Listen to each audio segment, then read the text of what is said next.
Yes, So near 7:30. a medical college. And then we have Machuri Kesavan. He's the scientist. He's the chair from Harvard. He'll be with us. Who else have I got here? I'm just getting all the... Rodney is here.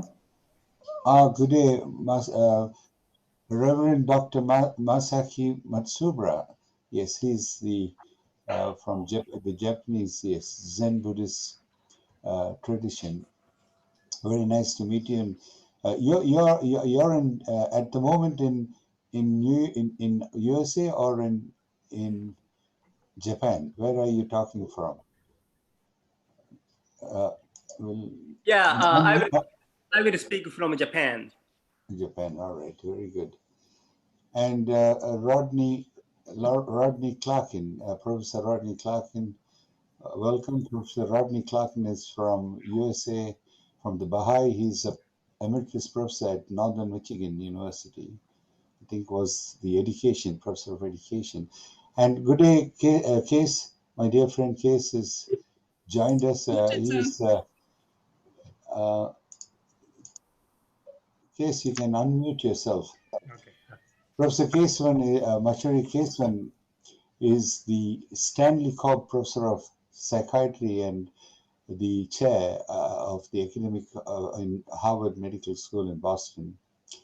Professor Keshwan, you're the opening batsman, okay? Oh, okay. All right. Thank you. Thank you. So there we are. Kesh, is there any? I'm just. Father Philotheos has been admitted, Dr. Russell. All right, he's from Greece. Ira, you're doing some work with Father, is that right? Yes. But he's you're muted, Ira. You're muted. Thank you. Yes, I'm doing some work with Father Philotheos. He's in Pathos in Greece. He sent me a note that he was calling from Greece. Is that right? Yes, I mean, I think he's based in Germany, but he is. I'm a bit confused where he is because he wrote to me from Greece. He might be there, yeah. Yeah. Father, wherever he is in the world, he's excellent. Father Philotheos, your audio and video is not on. Okay, we're ready to start, I think. We can't see. We can't see now. Who's left? We can't see Father Philotheos has gone off the screen. No, yeah, it's here, Father Philotheos. No, okay. Good day, Father Philotheos. See, I'm confused. I'm told you're in Germany, but you're in Greece at the moment. You're in many places. Yeah, I live in Germany, but now there is some vacancies in Greece. In Greece, yes. Father Philotheos Maroudas is the Greek Orthodox, represents the Greek Orthodox tradition. Okay, so we who else is there? Dr. Agarwal is not there. No, he's there. He's there? Yeah, he's just coming. I just let him in. Okay, anyone else? Deepali? What happened to Professor Deepali Banot? Is she there? She hasn't yet turned up. There she's there. All right, I'll just have a quick, what we're going to do, let the mothers join too. Aman Haji is just admitted. Aman, Diana is here. Dr. Russell, Dr. Agarwal, I'm admitting. Yes. Yeah, I think that's it. That should have covered. Let me have a look. Rodney's there. Deepali, Aman, Venerable Fortan, Shafiq is there. Natalie. Oh, Shamsuddin. Din Shamsuddin from Indonesia. Yeah, Professor Shamsuddin. Masai is there. Agarwal is there. Rabbi is there. Deshal. Okay, so only Shamsuddin is yet to come. Okay, everyone else is there. But if he's not there, Shabir will be able to. Professor Shabir will be able to represent the Sunni tradition. Okay, you want me to- let's, this is, so there's only one more, Derek, so let me, but meanwhile, I'll quickly, 2 minutes, I'll just introduce each other. Thank you very much, all of you, the distinguished panel today for this important, our 21st webinar. We've been having this with for these months, but this is particularly important because we bring, very importantly, science and religion or spiritual domain together. So we have leaders in science and leaders in the various religious tradition, and it's and the issue is all about looking at advice from looking at how we could look the religion and science coming together for the role in providing ethical support and guidance to the community in mitigating the COVID impact of COVID. As you know, the world, we are together in this, and this is a symbol of demonstrated solidarity that we are going to take place in. Now, just before we go in there, I'll welcome Dr. Aman. Welcome. I'm going to ask you to please wave your hand so that each know each other. We'll start with Professor Dr. Vishwanath Karad, who is the president of the MIT World Peace University, and also a professor of engineering, and the chancellor of the university, MIT Technology University.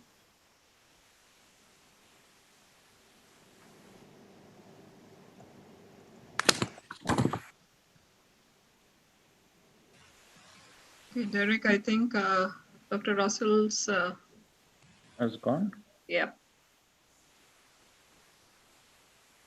Yeah. He was complaining that it was not.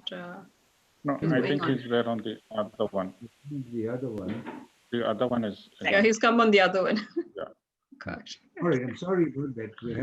I'm having some problems here. Anyhow, so that's Professor Vishwanath Karad. Then we have Professor Macheri Kesavan. These are from the science tradition. Professor Kesavan is the chairman of, is the Stanley Cobb Professor of Psychiatry and the chair for psychiatry at Harvard Medical School in Boston. And he comes from both the science and integrate tradition. And then I will take you to Des Cahill, who's part of our committee. Professor Des Cahill is an emeritus professor at RMIT University, but he's also the chair for Religions for Peace in Australia, and he's comes from the Christian tradition, an ordained priest.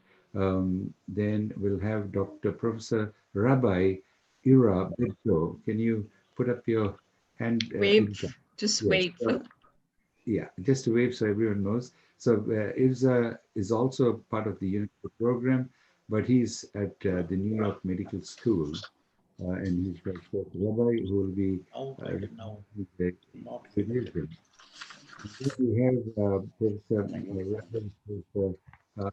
Professor Reverend Dr. Matsuri from Masaki Matsubara. Reverend Dr. Yeah. So he's from the Zen, Japanese Zen Buddhist, and I think he's between USA and Japan, and currently from Japan. And then we'll have Dr. The Venerable Kotan, who's the Buddhist from Melbourne, who represents the tradition, and he's the president of the Australia or the Victorian Buddhist Society. Who else is? Then we'll have, I will introduce Father Fintos is from, I think, talking to us from Greece at the moment. He represents Greek from the Christian tradition. And then we'll have Natalie Movini, Dr. Natalie Movini, who's from the Baha'i. She's the director of external affairs in Queensland.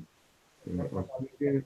And we also have Dr. Professor Shafiq Durrani, who is an academic and from the University of Toronto, who heads the Islamic Studies and the Center for South Asian Cultural Studies and Focus. And the other one will be Dr. Professor Rodney Clarkin, who's also from the Baha'i, from USA, but from Michigan. He was a professor, emeritus professor at North Michigan University.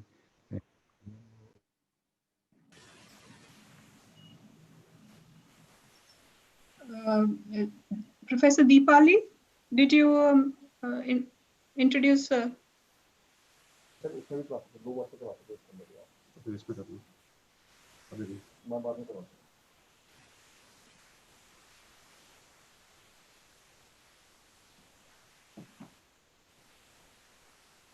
Derek, Professor Russell, you're muted, please. You've muted yourself. Sorry, I don't know how it happened. Sorry, Dr. K.K. Agarwal, can you? Yes, he's from a cardiologist, but also Sanskrit and Hindu tradition. Dr. Deepali is a professor of with Sanskrit and specializing in Hinduism from Delhi University, and she is on the Religions for Peace, represents India in Religions for Peace Asia. Who else have I left out here? Rodney, I've done. Sure, Aman Haji is a doctor and from Vancouver, and he is going to be representing the Ismaili tradition of Islam. We should have Bin Shamsuddin, who is from Indonesia and represents the Sunni tradition, and he's from the Religions for Peace for Asia. Okay, with that. I think Dr. Russell, the participants are waiting and they're asking whether they want to be let in. And yeah, Dr. Derek, you'll have to start the recording also. You're muted, Dr. Derek. Yes, recording is started. I've admitted everyone. Yes, thank you. So we're going to quickly introduce a very short introduction, and then you'll all have Professor Mary Matthew is the moderator for today. She has been doing this, and and Colonel Derek is the moderator and looks after the questions and the chat box. Will be bringing in people from the participants who would want to join in. Dr. Russell, your voice is very soft. You'll have to either come closer or increase the volume on your. No, so this is the full, I think. Yeah. Anyway, I'll talk as loud as I can, and we'll. That's better. That's better now. Okay. Yeah. Well, it's just that something has happened here, but I'll try to get that back. So I should be back. Anyhow, so have all come in? Yeah, and the recording is live. Yeah. All right. Okay. I'll put the this thing Link on the well. link. Yeah. Yes. Thank you. Okay. A very good morning, good afternoon, good evening, and good night to all our colleagues from around the world who have joined us today for this important 21st webinar in our series of the UNESCO Chair in Bioethics, right? As you, just for you to know, the UNESCO Chair in Bioethics has about 250 centers in 58 countries across all the continents. And we will have colleagues here from all parts of the world, from different parts. Now, I am Professor Russell D'Souza. I am the head of the Education Department of the International Program of the UNESCO Chair in Bioethics, and I'm also the chair for Asia Pacific Division. And it gives me great pleasure and delight actually to bring to you very important webinar today, where we are going to be looking at the important issue of bringing religious leaders and looking at their role along with scientists in providing ethical support and guidance to the community, mitigating the impacts of COVID, which all of us together in the world are at the moment um, taking it in our stride. We are in solidarity taking this, and we hope we will all come out together successfully. And today we have this great combination. Before I go on further, let me ask Professor Dr. Mary Matthew is the head of the Indian program, but she is also the co-chair and is going to be the moderator of this program. So I'm going to ask her to welcome you, and also Colonel Professor Derek D'Souza, who is also part of the head of training in the UNESCO Chairs program. He will be also moderating your questions and the chat system. So before I go further, can I quickly ask him to talk to you? Thank you, Dr. Russell. And I'm sorry that some of you are not able to hear Dr. Russell well. He's having problems with the audio, but we shall try and sort it out. And good morning, good afternoon, and good evening to all our panelists and our participants. This is one of the most interesting webinars that we've had in our series on interfaith and the role of science and religion in mitigating COVID, this pandemic.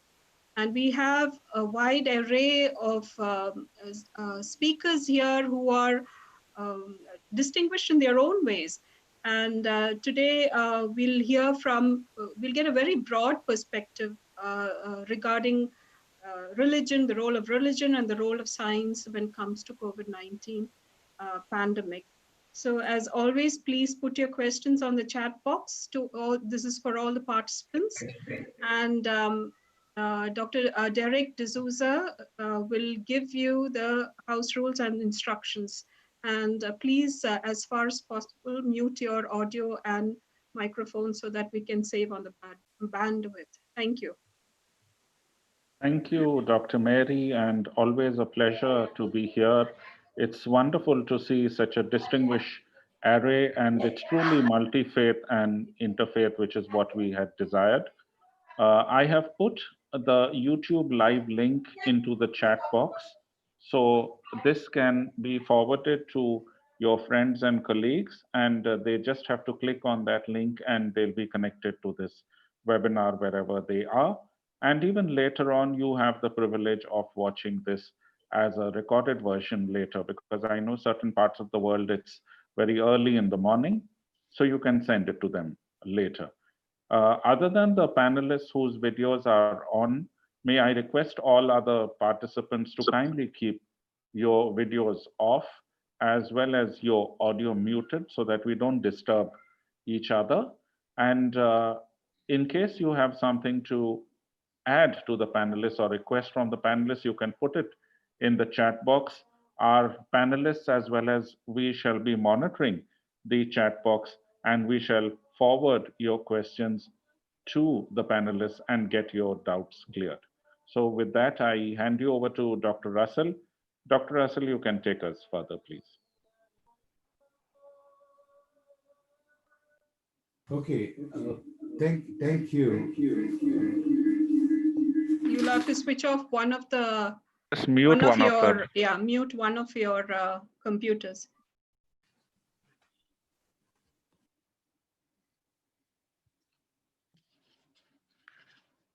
You've muted yourself, Dr. Russell. I'm sorry about that. Okay, so today we are going to see, we're going to be having an interesting program, as I said earlier, and we'll have global leaders from faiths and religions, and alongside with the global leaders in science, joined together for a far-reaching panel discussion. Now, I want to remind all of us that, you know, one of the important things that I learned, and I've been doing some work with spirituality for a long time. Alongside, I'm a psychiatrist, initially a thoracic physician before becoming a psychiatrist. Now, one of the things that I came to know was the issue of science and spirituality. Now, traditionally, science and spirituality went together, close together in the East, whereas somewhere in the West there was a split, and that has continued for a long time. But I want to bring one important issue here. In 1893, on the 11th of September, Swami Vivekananda addressed the World Parliament of Religion, and he made a statement there that the union of science and religion will alone bring peace to the world. And I think that is an important, well, it was said in 1893, and we're going to see here from Professor Karad and so forth, who will talk more about this. Then again, not long ago, on the 12th of May this year, a few months ago, this is what the United Nations Secretary General Antonio Guterres has said. The COVID-19 pandemic is not just a global health emergency. It is indeed a human crisis that is upending lives, destroying livelihoods, and deepening mistrust around the world. Religious leaders and faith-based organizations have a role to promote solidarity as the foundation of our response. Now, this solidarity is based on the human rights and human dignity of all, and particularly reaffirming our faith in the common humanity that we are all part of.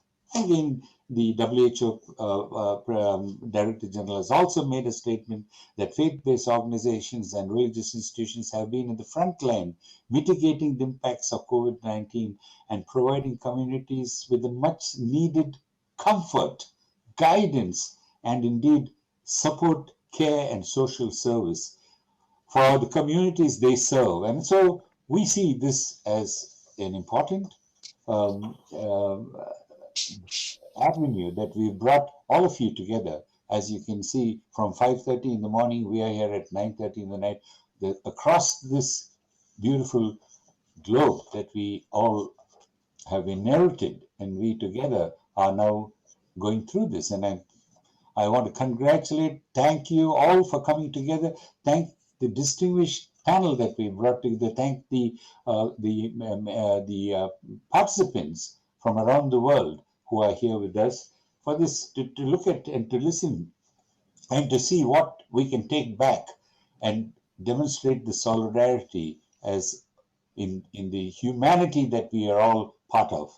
So, without too much of time, I want to quickly take you through introducing briefly, because every one of these very distinguished panelists here could probably spend half an hour to 1 hour giving you their biodata.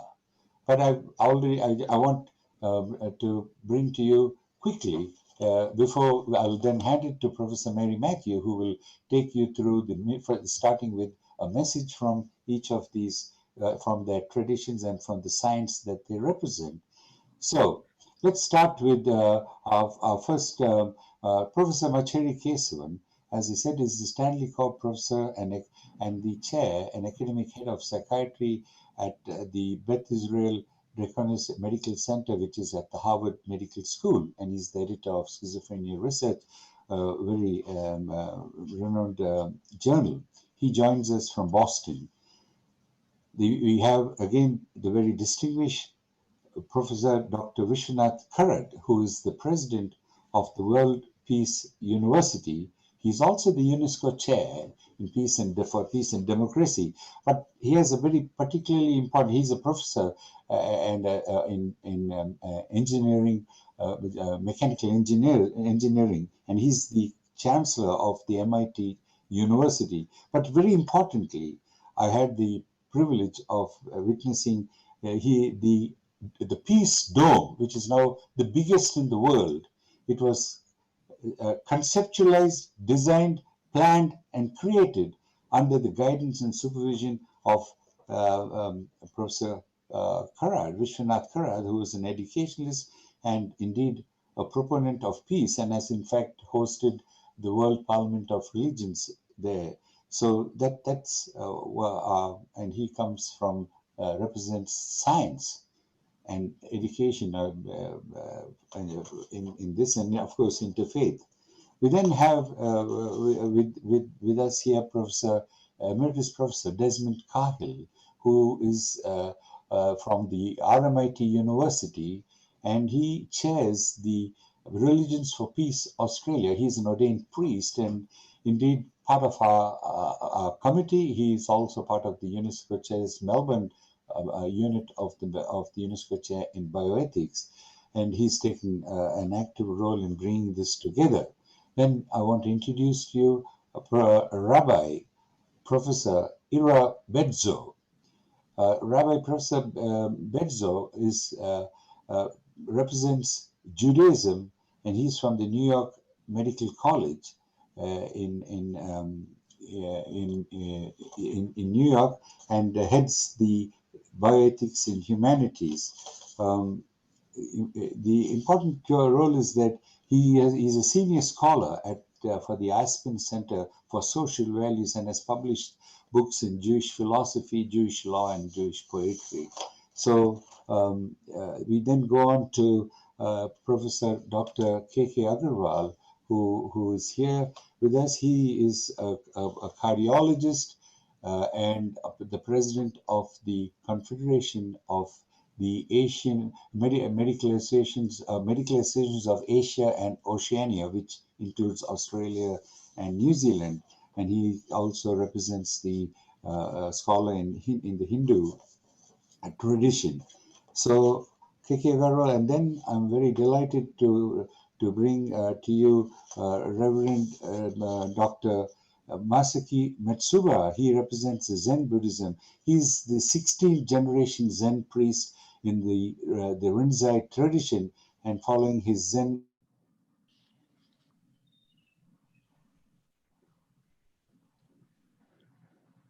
Sorry about that. So I'll continue with. Yeah. So we have.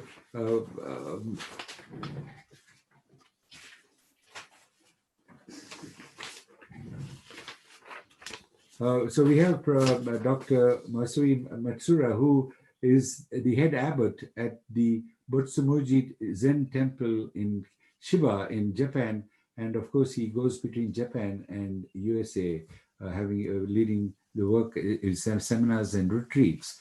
We'll go on to then introduce to you Father Philtos Maroudas. Father Philtos Maroudas is talking to us from Greece. He's usually based in Germany, I'm told, and he represents the Christian Greek Orthodox Church and tradition. And we'll also then have to introduce to you Dr. Natalie Mobini, who is the director of the Office of External Affairs of the Australian Baha'i community from Queensland, Australia. And I'm delighted then to bring to you Professor Shafiq Virani. Now, Professor Shafiq Virani is an academic and the professor of Islamic Studies at Toronto University, Canada, but he's talking to us from Edmonton, and so it's very early morning there. And he also is from the Ismaili tradition. And then I'll take you to the Venerable Fu Tan, who represents the Mayavana Buddhism and the president of the Buddhism Council of Victoria in Australia. And who else is there? We have Professor Rodney Clarkin, who represents the Baha'i tradition from, he's a professor in North Michigan University in USA. and he joins us from USA. And then Dr. Aman Haji, he is from Vancouver, a physician who is also with the University of British Columbia, and he's representing the Ismaili tradition. And finally, we have Dr. Deepali Banut, who is a scholar in Sanskrit and Hindu tradition. She is from the Delhi University, based in Delhi, and represents India on the Religions for Peace Asia. So with that, I know that Professor Russell, Professor Russell. Each one of them have got a lot Professor Russell. really distinguished number of publications and CV that gives will take a long time, but I think we'll all together enjoy the discussion and the messages they're going to give us. So, Professor Russell, this is Dr. Kaisar Sajjad. Which is I'm also here. Yes, Professor Russell. Yes. Thank you, sir. Thank you, sir. He was to be with us from Professor Din Shamsuddin. So Professor Shamsuddin is there. He's there. And from Jakarta, University of Jakarta, and he was representing the Sunni Muslim tradition. So, yes, with that, Professor, can you listen me? Dr. Kaisar Sajjad from Pakistan. We have a number of you here. We're going to get your messages, but it is we will be continuing, and some of you, we will have the discussion. We'll be continuing next. We've got the next webinar 22 also with the same, and so we will continue with this discussion. So, Professor Mary Matthew, over to you. Yes, thank you, Dr. Russell and Dr. Kaisar from Pakistan. We will come to you. We are aware that you're here with us participating. Thank you. Okay, fine. Thank you very much. Thank you. And right. Thank you. To all our panelists, before we start, I'd like to just give a few instructions since we have about 14 speakers today, 14 panelists today. We may not be able to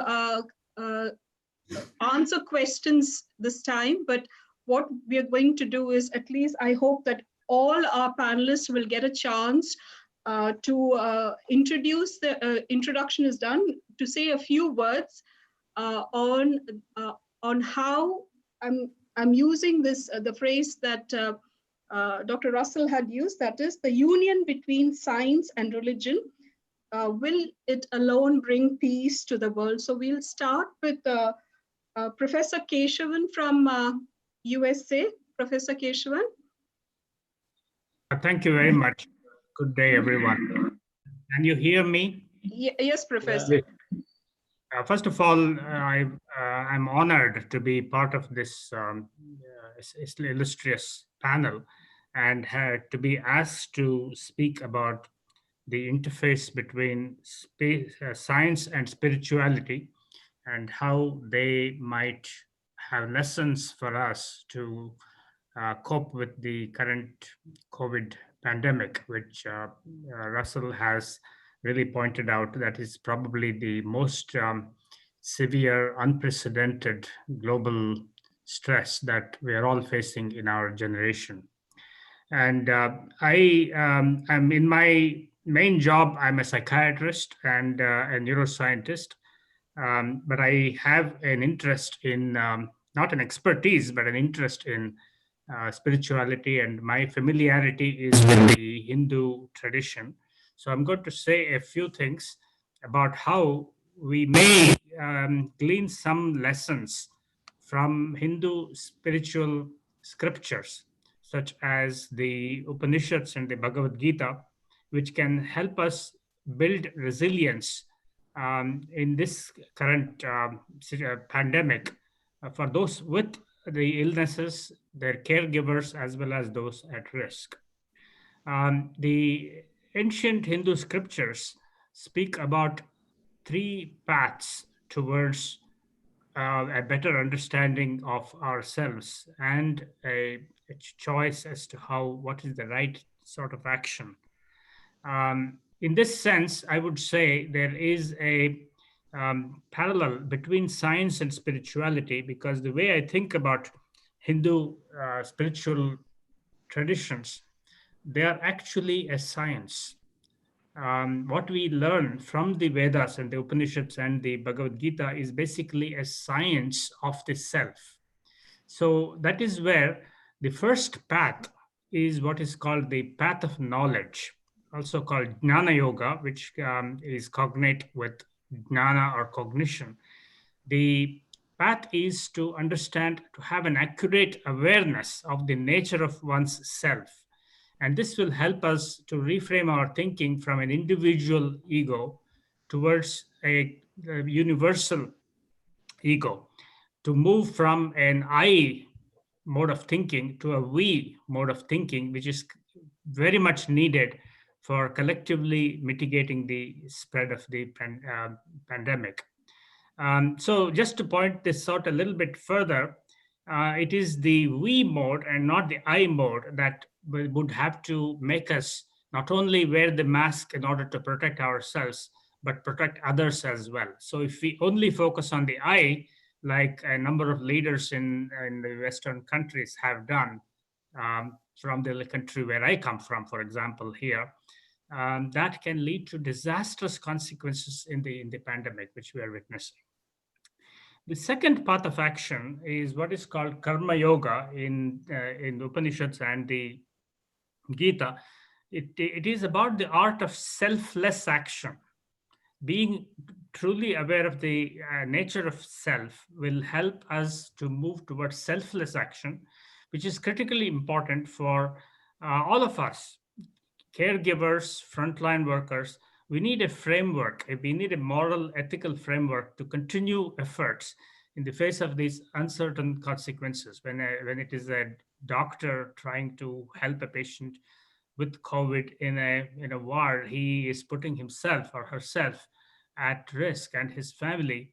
And he may even be in situations where he or she has to make decisions about who to provide services when there are resource limitations, who to save, what life to save and what not to save.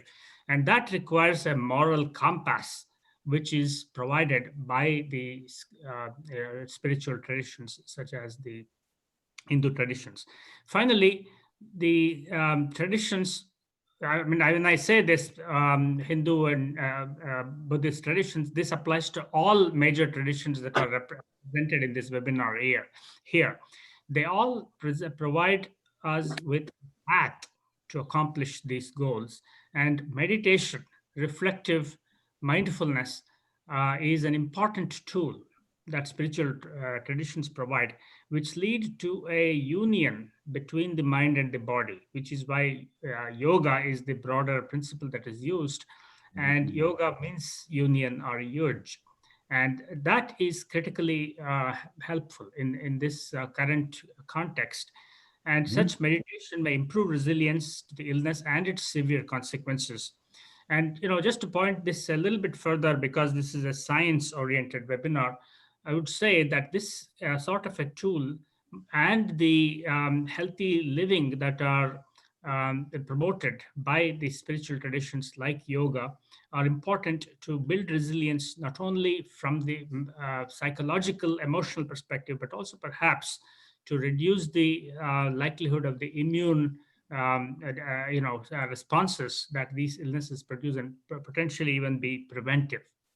So there is a lot more work is needed to empirically examine these approaches in modern medicine and psychotherapy. And already these principles may be helping many individuals facing and providing care for the COVID pandemic. So I'll stop there. Thank you very much. Thank you. Professor Keshwan, just one. You said that Hinduism is more of science. Do you think, do you consider it as a science or a religion, or is it separate?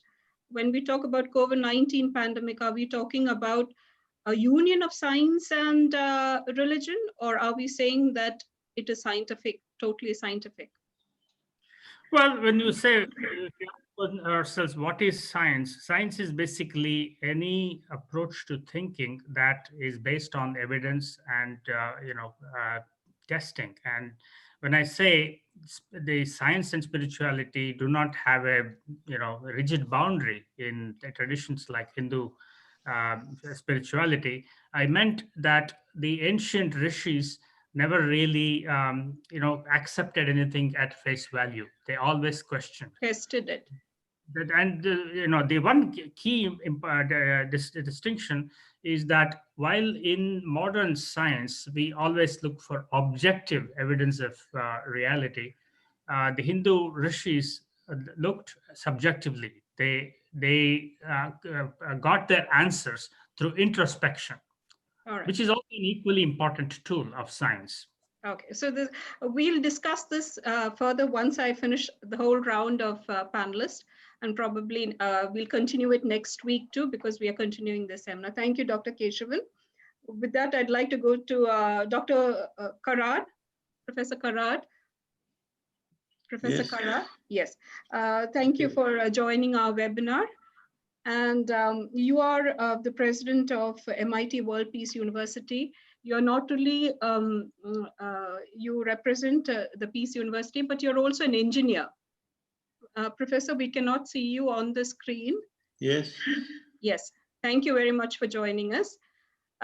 You're both engineer and you are promoting world peace.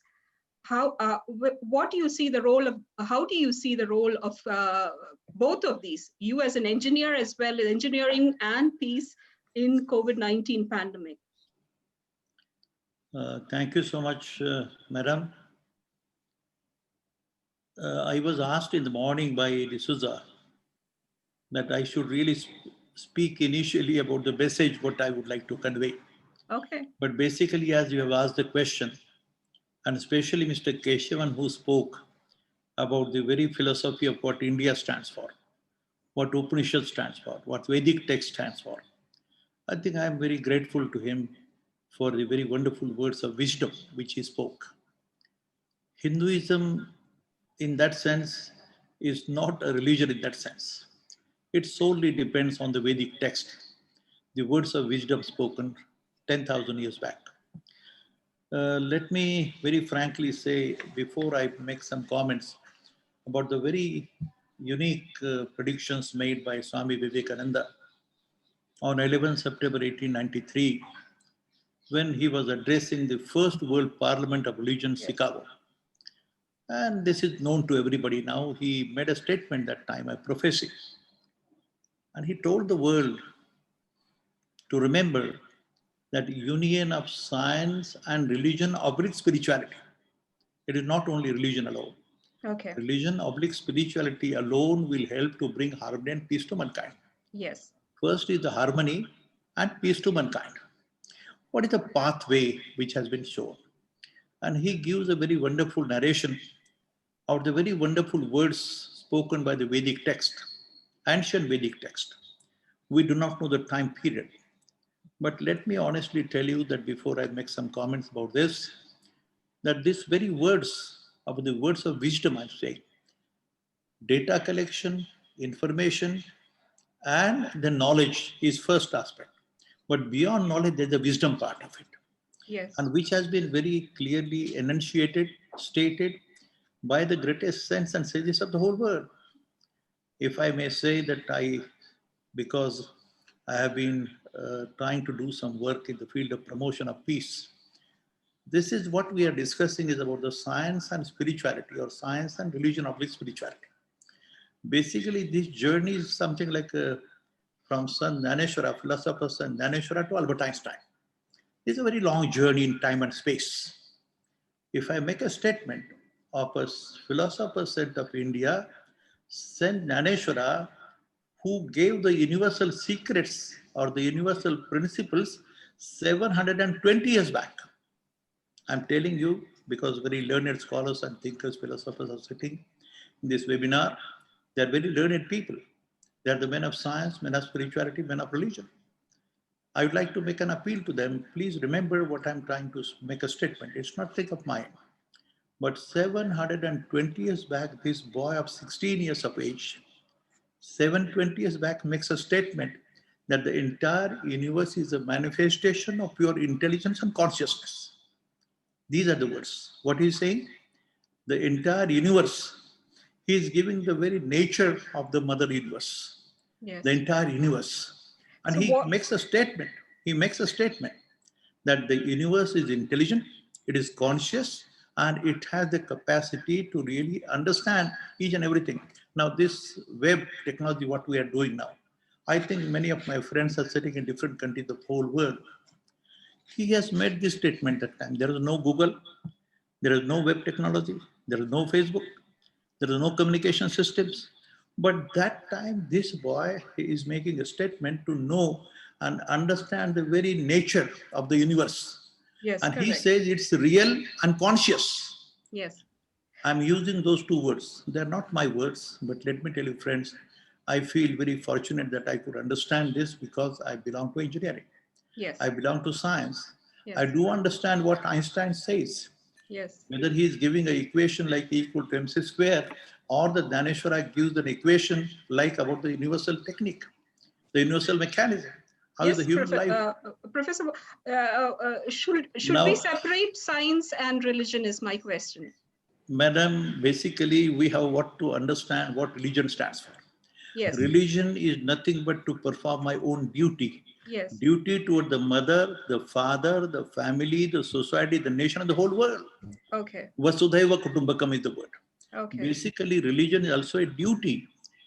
There is no question of what we are trying to say. The scientific laws, I'll tell you a very simple mechanism. This body mechanism, what for all this, what is going on? We are more worried about the pandemic of coronavirus. Yes. What is this coronavirus? Yes. What is COVID-19? For the first time in the known human history, this coronavirus has given a command to the entire whole world, 170 nations or more, and they got locked down. Who is the commander? There is one more commander who is controlling the whole universal mechanism. And now this horrifying silence or situation which we are experiencing, and possibly this webinar which we are trying to conduct and discuss, and try to understand what is my duty, what is my responsibility, what can I do and what should I do, what the Security Council members of the United Nations should do, what is the duty of this World Health Organization, where from this virus has come. Is it a man-made virus or it's a natural one? Who has made this? How it has become possible? And for the first time in the known human history, I repeat, for the first time this has emerged in a horrifying situation. There have been viruses, the flu and the swine flu and so many things are plague. But remember, my friends, I'm just trying to let you know my understanding. Being a student of science, being a student of engineering, being a student of particle physics, IT or computer, I do understand. Artificial intelligence or the web technology, what we are talking about, this has become possible. I had asked this question to one of my great scientists of computer and the IT, whether this mechanism, what we are discussing just now, whether it would have been possible to operate this mechanism if the world was not conscious. Okay. If each and every particle of the universe is not intelligent, I'm asking a question like an engineering student, that if the entire universe is not intelligent, if it is not conscious, it is not real, then whether which is completely related to coronavirus. The COVID-19, which has given us a warning to the whole world not to misuse the science, not to misuse the technology for horrifying biological weapons or making the biological weapons, the chemical weapons, like neutron bombs or hydrogen bombs, which are the most mass destructive weapons. And possibly now, with your permission, and with the permission of my friends, I would use one more word. We too understand, we have to, whether it is a man of religion, man of science, or man of spirituality, Hinduism, or Holy Quran, or Holy Bible, whatever text we follow, all the religious scriptures as such, they are life guiding scriptures. They show you the pathway, a code of conduct, how to live and how not to live. That is the mechanism of what religion stands for. Whether it is Jesus Christ, Gautam Buddha, Prophet Muhammad, or the Hindu text, whatever it is being given. But all these texts are section of society. but the spiritual laws are for the whole of the society. They are universal. Basically, this we must understand, that religions run close to the rule of spiritual sciences. But remember, I'm going to take too much time. But let us see, I'm sitting here before you. This is the body and the brain, one aspect. Body, the brain and the intellect. On the other side is the soul or the spirit and the mind. And it is this mind and the intellect plays a more important role. Now we as men of engineering, men of science, men of spirituality, men of religion, men of philosophy, we have now to understand what is this mechanism. And this mechanism now on the background of this coronavirus needs to be trying to use the positive mindset, positive development of the mindset. It's a destructive mind which is causing the problem. This coronavirus has come out through a destructive mindset. It's a very horrifying thing. It's a rat race. It's a mad power game which has caused this stage of the world. And let me tell you now, and with your permission, I'd like to just read a small message which I just now wrote before some time. My learned friends, all the scholars, thinkers, philosophers, men of religion and men of science, whether this COVID-19 or coronavirus pandemic is a natural one or a man-made, which will continue for quite long, for many more years to come. But remember that certainly it has been caused because of the misuse and a wrong use of the biological science and research, possibly being used with some ulterior motives of developing some biological or chemical weapons for mass destruction, like the hydrogen bombs, neutron bombs, or any other chemical weapons. This mad power game or a rat race of developing the weapons of mass destruction need to be completely banned and stopped if we want the well-being of the entire mankind. And if at all the human race has to see the end of 21st century, it is highly essential for all of us, particularly the Security Council members of the United Nations, to refrain from this mad power game, and rather they should concentrate more in helping the poor and the needy people of the world for their very survival itself. Friends, remember that religion is nothing but to perform your own duty. The duty toward the mother, the father, the family, the society, the nation, the whole world. Vasudhaiva Kutumbakam. World as one family, as said in the ancient Vedic text of India.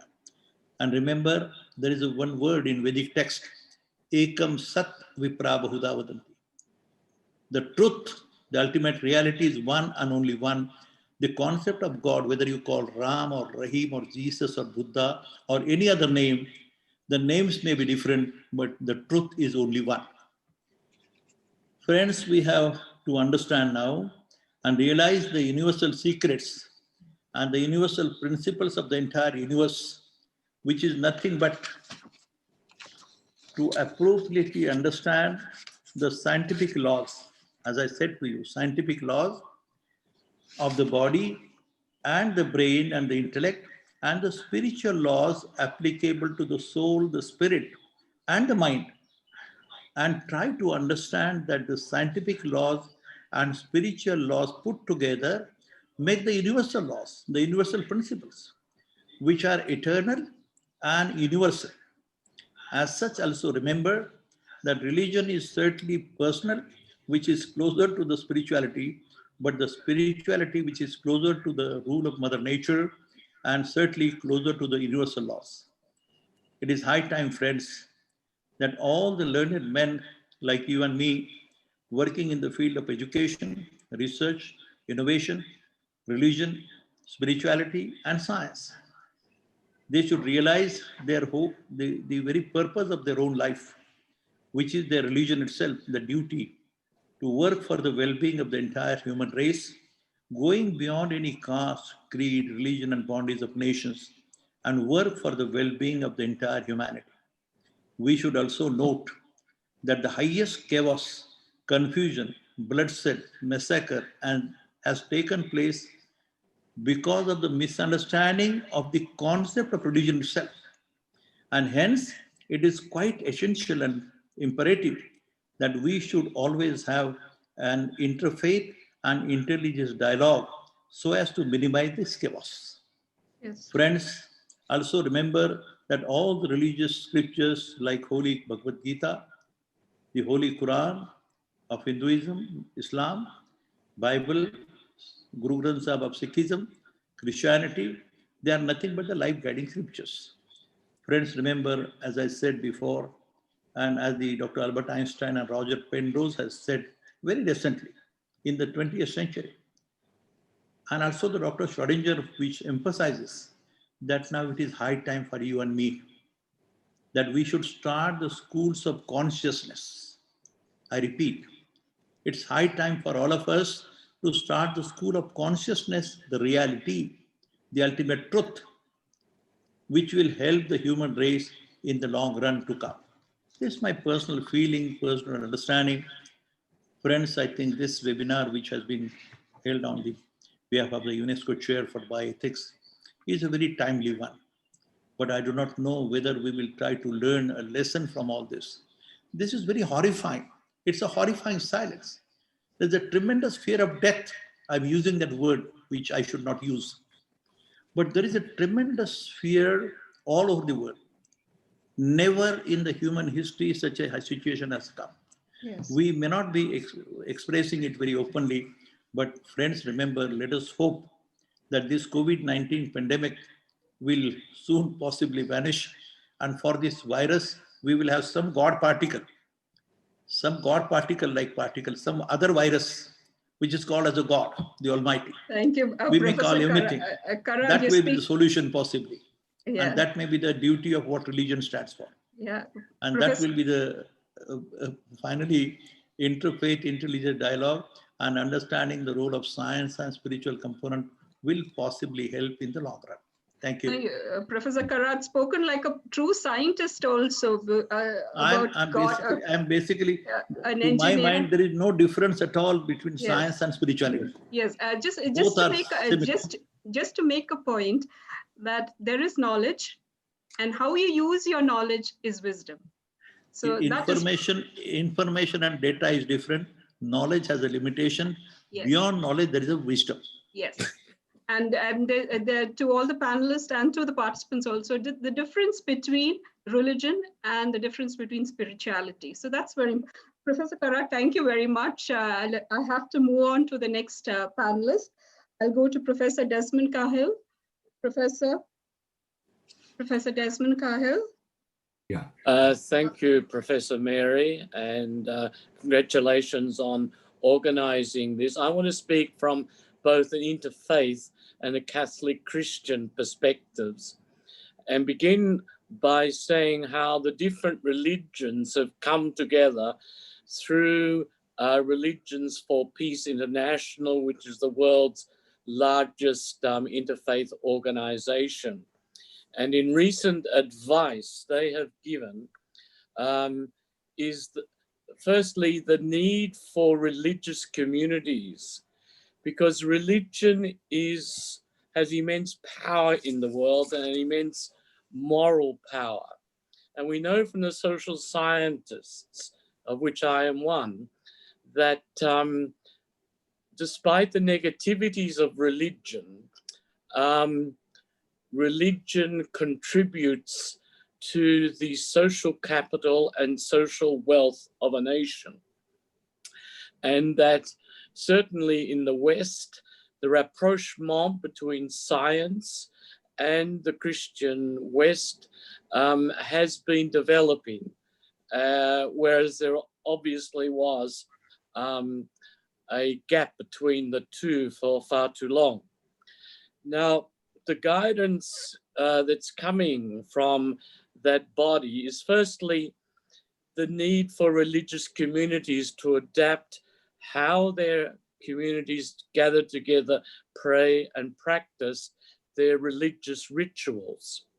And so I think right across the world, there, with some exceptions, the religions and faith communities have been following their government's instructions because of the danger of transmission.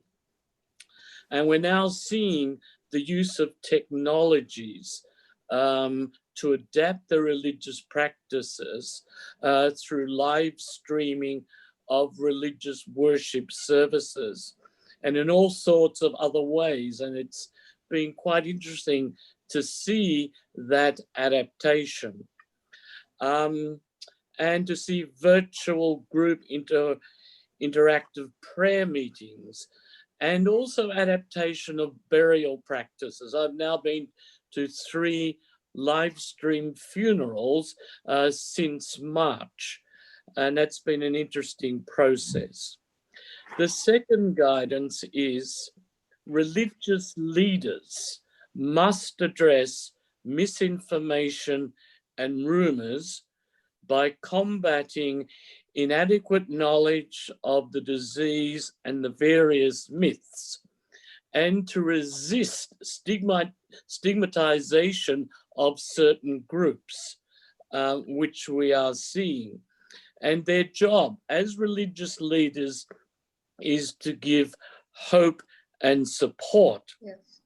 The other aspect to this is that religious leaders have the responsibility in the spirit of religious moderation, because in today's world, to be authentically religious, one has to be interreligious.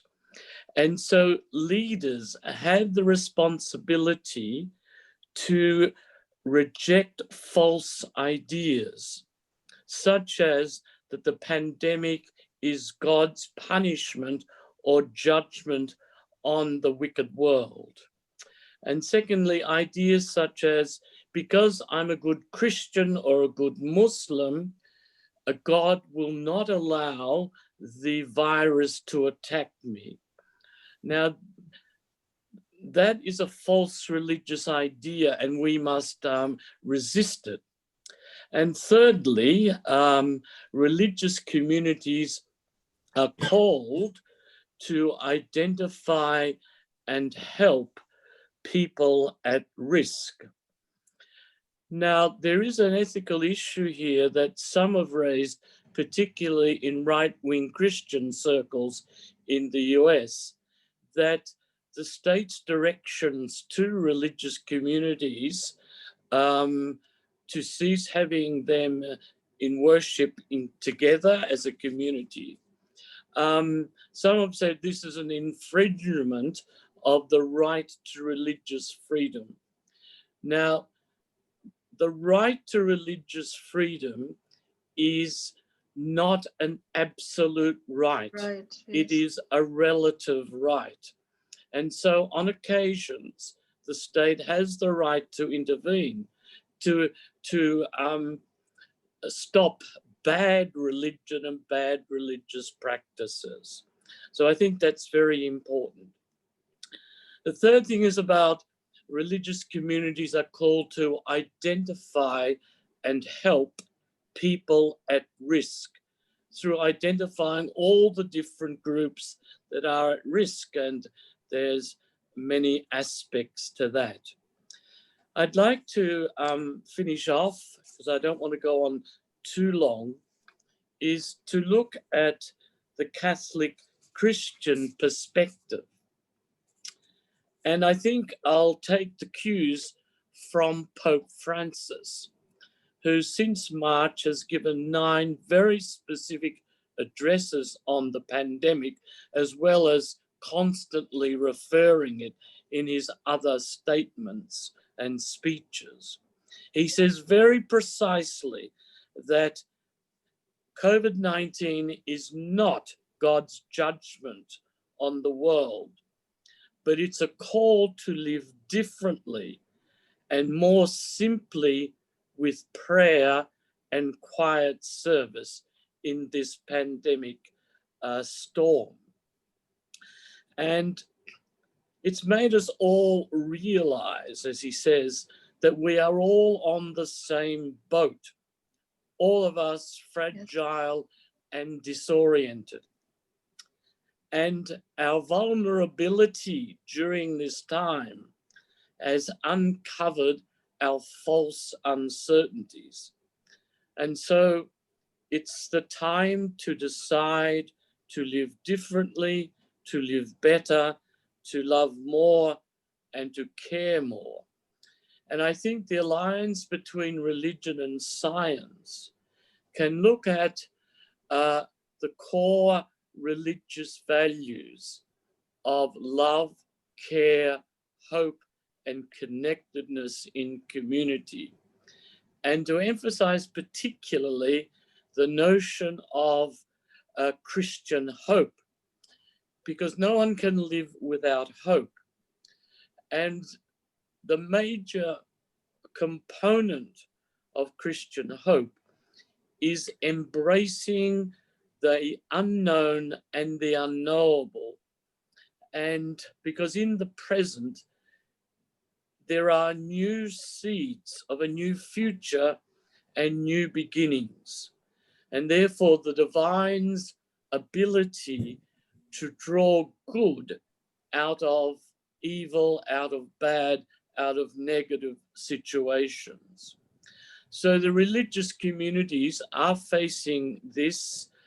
There's been many religious leaders, particularly in Italy, where you've had hundreds of priests and nuns have died from the pandemic. The crisis in religious income, because religious services are not being held.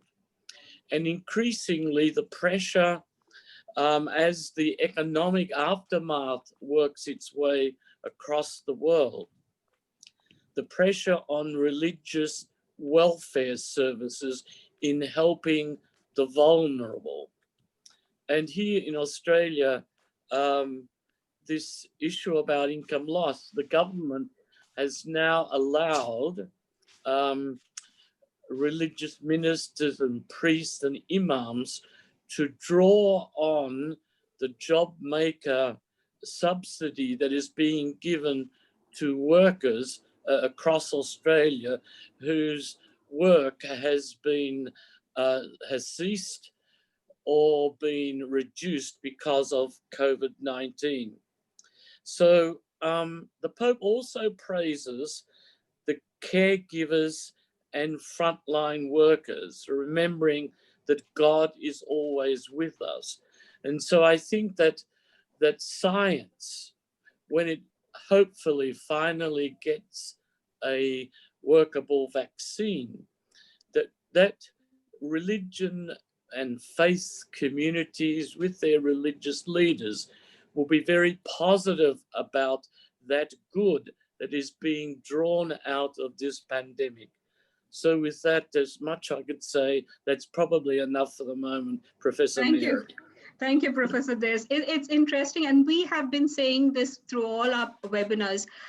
This virus is not a respecter of person. Irrespective of color, caste, creed, religion, it affects everybody. So one thing that religion can do is either it can be harmful or it can do good. So it is up to the religious leaders to take it forward in a positive way. And what you said is very true. The instances of stigmatization, the problems with burials, all this the religious leaders can help. And the question of hope comes in. People who have faith have hope. So there is a difference, and that is why we are saying there is something called spirituality, there's something called religion. But at the end of the day, to get through this crisis, we need the hope to carry on. And thank you, Professor Kahil, for giving us the Catholic perspective and what the Pope has said. So thank you. I'll move on to Professor Samshuddin from Indonesia. Professor, I'm sorry that we were not able to properly acknowledge you. Professor Samshuddin? Yes, thank You're you, from Dr. Indonesia, and you're the moderator of Religions for Peace for Asia. Can I welcome you, Professor Shamsuddin? I'm Russell D'Souza from Australia, Yes. who invited you here. Yeah, Thank thank you you. for the invitation. I'm glad to join this webinar, but maybe in my capacity as the chairman of the advisory forum for the Indonesian Ulama Council, which is more relevant to our topic.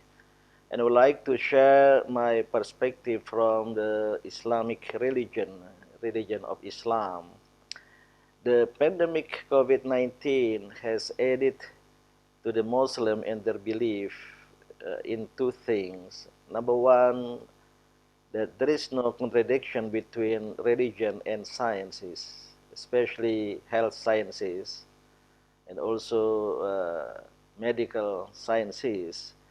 And the second is the belief of the relevance of Islamic teachings to health. With regard to the second, for your information, that all books on Islamic legals, call it fiqh, jurisprudence, started with the book of healthy and cleanliness, Kitabut Tahara, book on cleanliness, and explain many things in detail with regard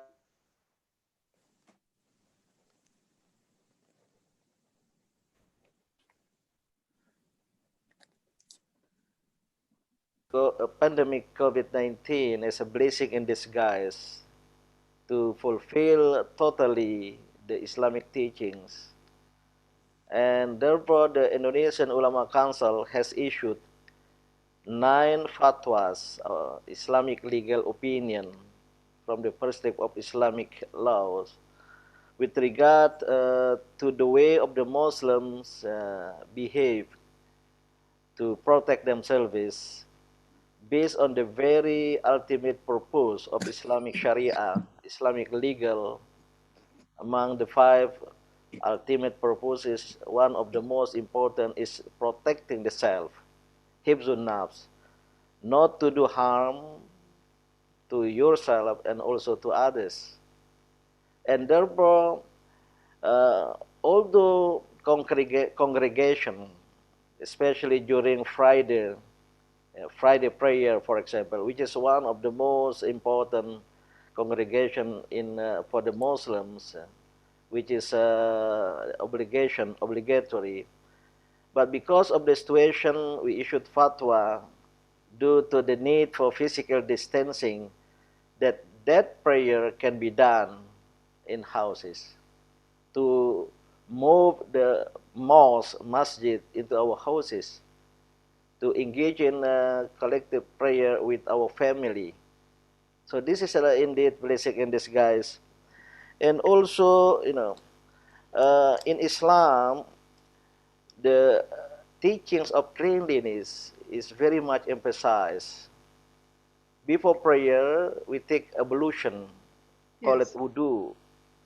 And during these times, many detailed things regarding wudu, which are mostly neglected by the Muslims in normal time, like to put water in our nose under the head, is indeed relevant to the message from WHO, from the health sector, and therefore physical distancing is indeed as ordered by Prophet Muhammad during his time, when a disease like this one had happened in that time, and quote his statement, if you realize a disease happened in your city and your area, don't go out. Okay. And if you know there's a disease in another place, don't enter that place. This really indeed relevant with the idea of the total lockdown. Yes. Indeed, I have been encouraging our government to implement such thing, but then Indonesian government choose the moderate things, and then cause the graphic of the victim in Indonesia is still high. Maybe last point, we believe that there is no contradiction between religion and sciences in Islam, as have been put it by Avicenna, the father of medical studies Yes. in the medieval area, that such, protecting themselves, if you come from a pandemic area, for example, you have to wash your hand Yes. with a certain ingredient. So, in short, I would like to underline that number one, there is no contradiction between religion and sciences, and we now have been, deepening our study in the subject matter, and also how to, not to rationalize, like the detail in our worship, which have been taught by the religion, are indeed relevant. And this is our way in Indonesia. From all Islamic organization issued a statement, even in the biggest festivals at the end of Ramadan, Eid al-Fitr, and during the Hajj time, we issued a statement, no need to perform that congregation, especially usually in the fields. You can do it at home. So such matter really put us how to rationalize religion, and we believe that our religion is religion of reason. So thank you very much. Thank you, Professor Shamsuddin. So there are changes in the religious practice during this pandemic. Yes, that's right. Yeah, There's right. kind of adaptation, but still in the corridor of the Islamic legal opinion. Within the faith, yes. Yeah, within the faith. Yes, thank you so much, Professor. We'll go to Rabbi Ira. Rabbi, are you there? Rabbi Yes, Ira? Yes, there.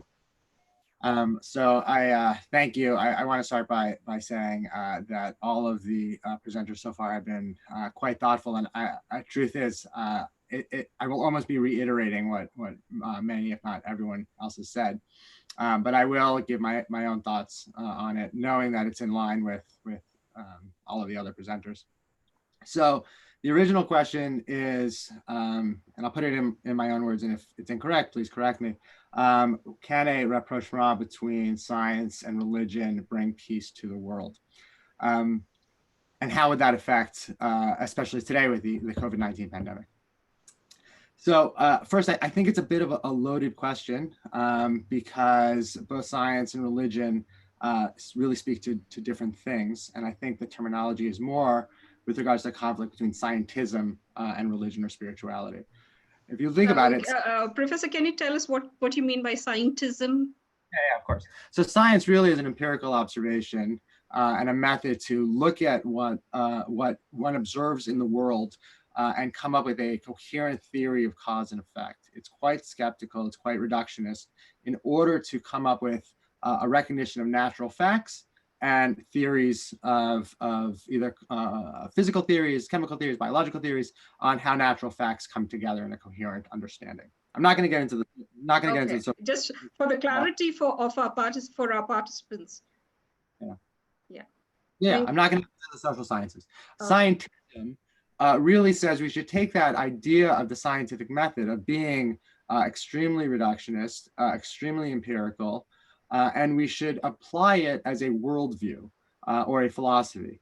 The difficulty with that is when you apply the scientific method as a way of validating or justifying norms and values in society and in the world, it doesn't allow for any room for a different metaphysics or a different view of what social norms and values could be in order to motivate action. We see how, in that respect, scientism comes in direct conflict with religion and spirituality.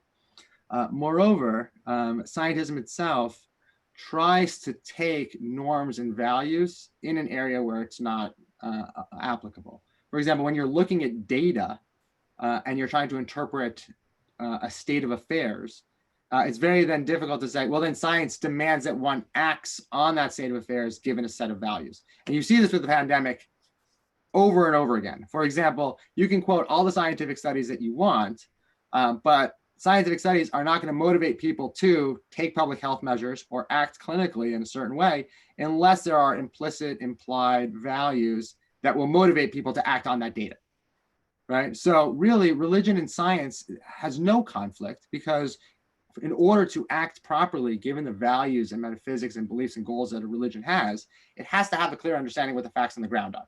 Science will do that. Where religion and scientism come into conflict is there a conflict in that metaphysics and in those values?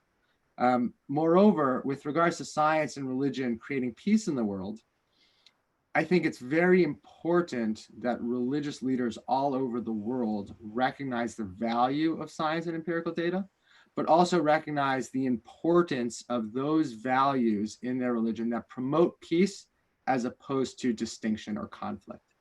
So it is not that the rapprochement between science and spirituality or religion will create peace in the world.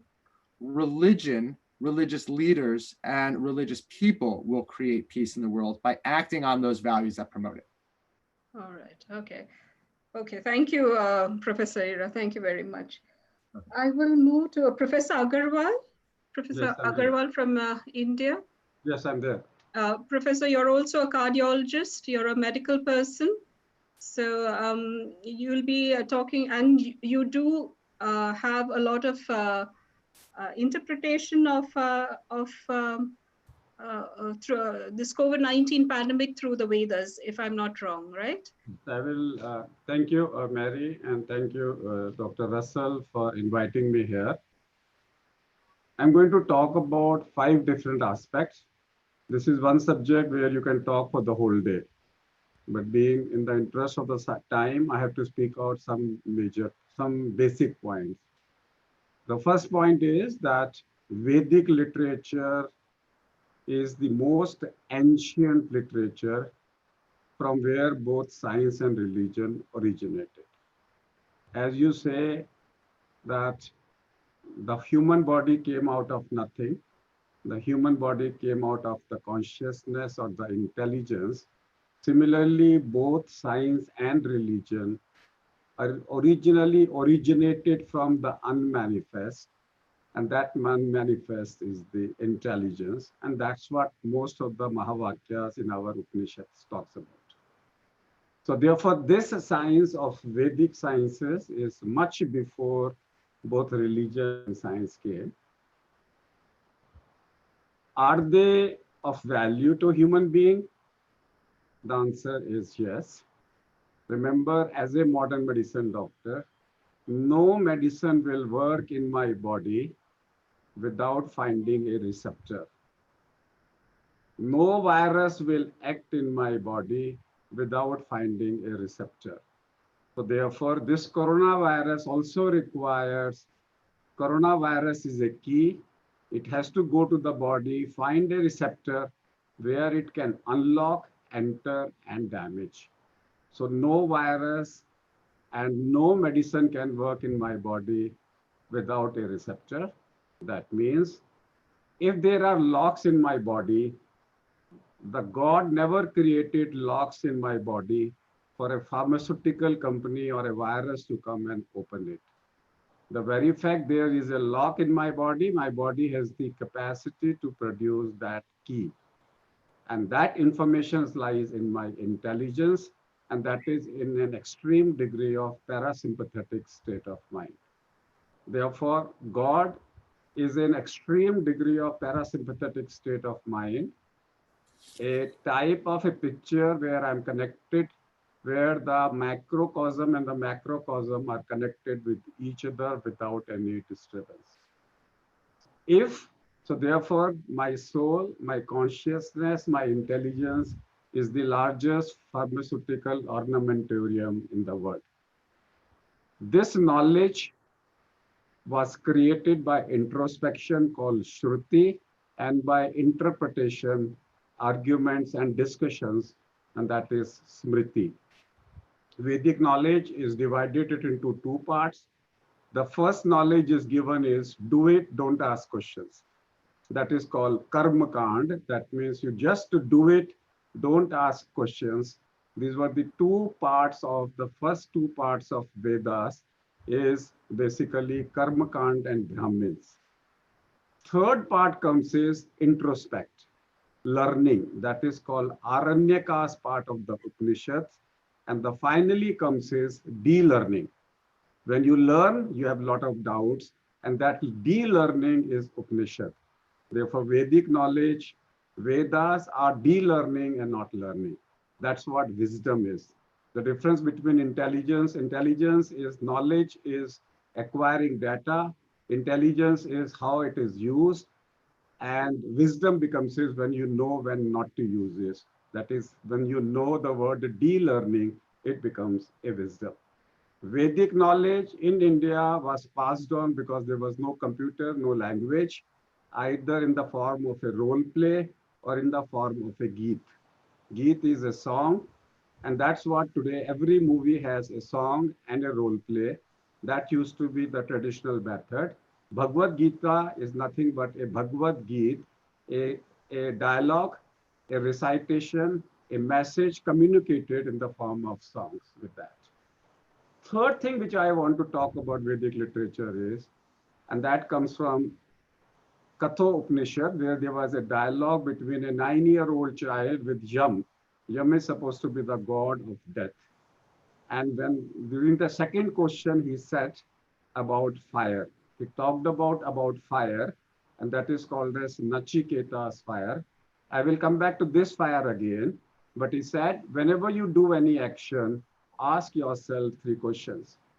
A, have I used all my 10 senses in doing this job? That means I have not diverted my mind. So I have used all my energies, concentrated all my tenses in doing this job. Second, whatever I have done, what help I am going to do it for myself. And third, whatever I have learned today, how am I going to use it for the benefit of the universe? So therefore, Vedic sciences basically has a message. Whatever you do, it has to be of use to the mankind. The fourth thing I want to say is, our Vedas talks about Atithi Devo Bhava.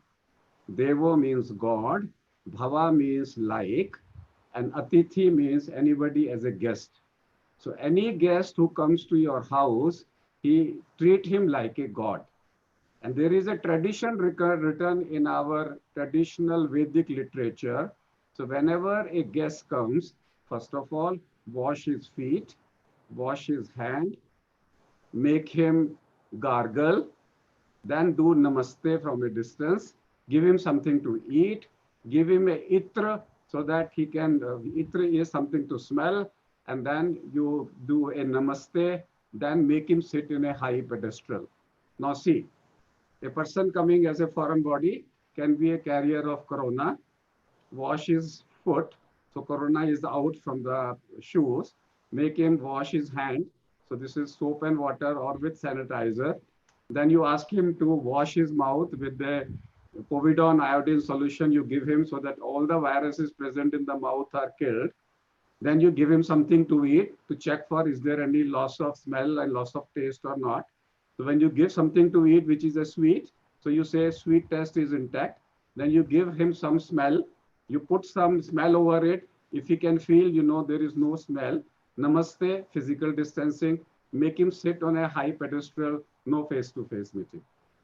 All the principles of prevention are there in one word called Atithi Deva Bhava. Coming back to my last part, and my last part comes from Ayurveda, which comes from Atharveda. Atharveda, there are 4 Veda, Rigveda, Yajurveda, Samveda, and Atharveda. Atharveda was the science of treatment, science of life, and Ayurveda basically was the science of life. Ayur means life, Ved means knowledge. The Ved, knowledge of, and that scientific knowledge was considered Ayurveda. According to Ayurveda, I have 3 things in my body: movement, metabolism, and structure. Every cell of my body, today I am, K.K. Agarwal is nothing but 6 trillion cells glued together with Higgs boson in the form of a supercomputer. Every cell in my body is a mini K.K. Agarwal. Every cell has 3 functions to perform: movement, metabolism, and structure. These three structures form 7 tissues in my body: plasma, blood, muscle, adipose tissue, bone marrow, bone, adipose tissue, and then bone marrow, bone, and immunity. These are rasa, rakta, mamsa, medha, majja, asthi, shukra, 7 tissues in my body. It creates 3 excretions in my body as mala, but it also talks about Agni. Agni is the internal fire. So my body has Agni, which is present in my stomach, which is the balance Agni of the microbiome and my Agni together, which is the digestive fire of my body, which is represented by high CRP. High CRP, whenever you have a high sensitivity C-reactive protein between 1 and 3, you say your body has slow inflammation. And therefore, you are more likely to get metabolic syndrome, which is linked with the diabetes, hypertension, obesity, fatty liver, PCOD, etc. And that Agni in my body, which is reset at a higher level, that means that low level of Agni in my body, when this virus enters in my body, it resets my Agni to a higher level. Rapid rise in C-reactive protein leads to burning in my body. The Agni is on fire. And there are 5 places in Ayurveda about Agni. One is alochak, which is eyes. So therefore, this virus is causing eye manifestations. Number 2, bhrajak, which is skin. This virus is causing skin manifestations. Third is pachak, which is stomach. This virus is causing the COVID gastritis and COVID gastroenteritis. This virus causes ranjak, which is blood, plasma, and liver. It causes all types of blood plasma disorders. This is in sadhak, which is the brain and the heart. It is causing myocarditis. Therefore, all the 5 areas mentioned in Ayurveda can explain how this virus is functioning in my body. Modern medicine has no answer. Then Ayurveda says there are 5 types of movements in the body. First type of a movement is called pranavayu, which is your oxygen. Therefore, pranavayu is impaired. Therefore, you get hypoxia. Then he says carbon dioxide is not impaired. You get hypoxia. Your consciousness is not impaired. This is the only condition where in a viral pneumonia, you are conscious till end. That means even the last breath you are conscious. Ayurveda talks it as Udan Vayu. That means in this disorder, Udan Vayu does not hamper. Third, it involves the GI movements, which is called Vyan Vayu. Therefore, it is causing GI peristaltic and colicky pain. It is involving Vyan Vayu. Therefore, it is causing unproportionate tachycardia. It is involving Apan Vayu. Therefore, you are getting urinary colics and menstrual colics with that. This virus does not involve the joints, which is called Shleshak Kapha. This will not involve joints, which is Shleshak Kapha. It does not involve Starpak Kapha, which is the CSF, which is happened only in the later stages. It does not involve Avalambak Kapha, therefore it does not cause pleural effusion and pericardial effusion and ascites. So therefore, this virus basically is not involving Bothak Kapha, therefore there is no tongue swelling in this particular condition. So Ayurveda and Vedic knowledge not only talks about science, it also explains exactly all the unanswered questions of modern medicine. Which system will be spared? Which system will not be spared? So 2 things, that the Vedic philosophy is a science. We can find out why COVID-19, today we say COVID-19 can present with anything. That's what everybody says, everything. But then why joints are not getting affected? And Vedic science says no, that joint will not be affected if the Shleshak Kapha is not affected, joints will not be affected. So there is a science behind every type of a movement. That is, we have 5 basic elements. Now coming back to the last thing, and the last thing is that Hinduism basically belongs of 6 philosophies and 6 evidences. Vedas have 6 philosophies and 6 evidences. The first philosophy is Nyaya. They want logic. Nothing will be accepted without a logic. Second is Vaishashik. That means everything has to be explainable in the language of quantum physics. That is Vaishashik. Third is Sankhya philosophy, which talks about wave-particle duality, which taught about unmanifest and manifest, that everything is made out of unmanifest, is called Sankhya philosophy. Fourth is Yoga philosophy, which talks about the union of mind with the body and the soul. And if mind is the bandwidth, if you can reduce your bandwidth, you are connected to the soul. That is called yoga, union of mind with the body and the soul.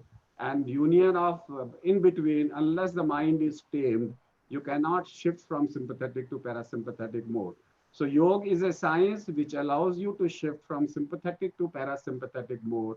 And then comes is Mimamsa. Mimamsa is whatever is written in the book, don't question it.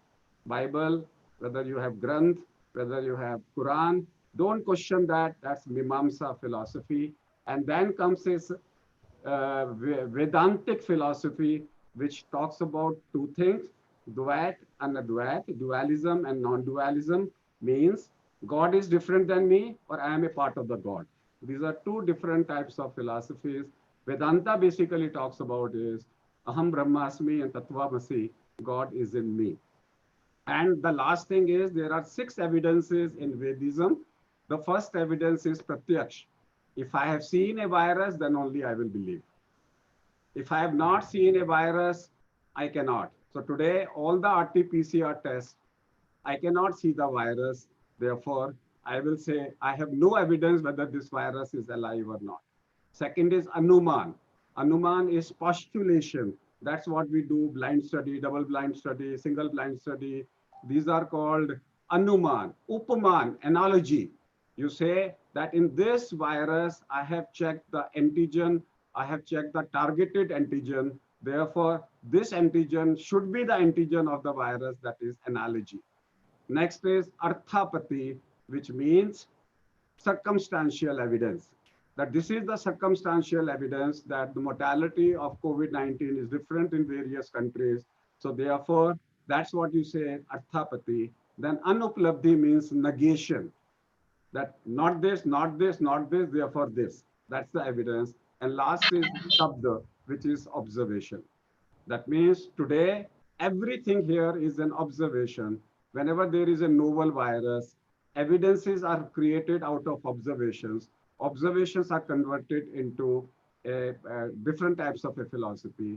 So therefore, Vedic sciences are the original science from where both religion and science came, and they are the originator of the science. Thank you very much for giving me the time. Thank you, Professor Agarwal. There's a lot in the chat box saying we can have just one entire webinar on this, but I have another 8 more panelists, so thank you very much. I will go to Reverend Masaki from Japan. Reverend, sorry, and thank you for waiting. Please unmute yourself. Please unmute yourself. Yeah, right. Thank you. Thank you for waiting. Thank you, KK, everyone. Reverend Masaki, you're from the Japanese Zen Buddhist philosophy. And could you give us your, we are talking about interfaith and the role of science and interfaith in mitigating, that is reducing this COVID-19 pandemic, your views from the Zen Buddhism. Okay, thank you very much. Hello, everyone. Can you hear me? Yes, we can. Thank you. Yes, we can.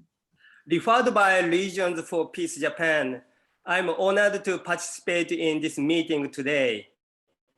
Also interested in looking for areas where we can amalgamate between science and spirituality.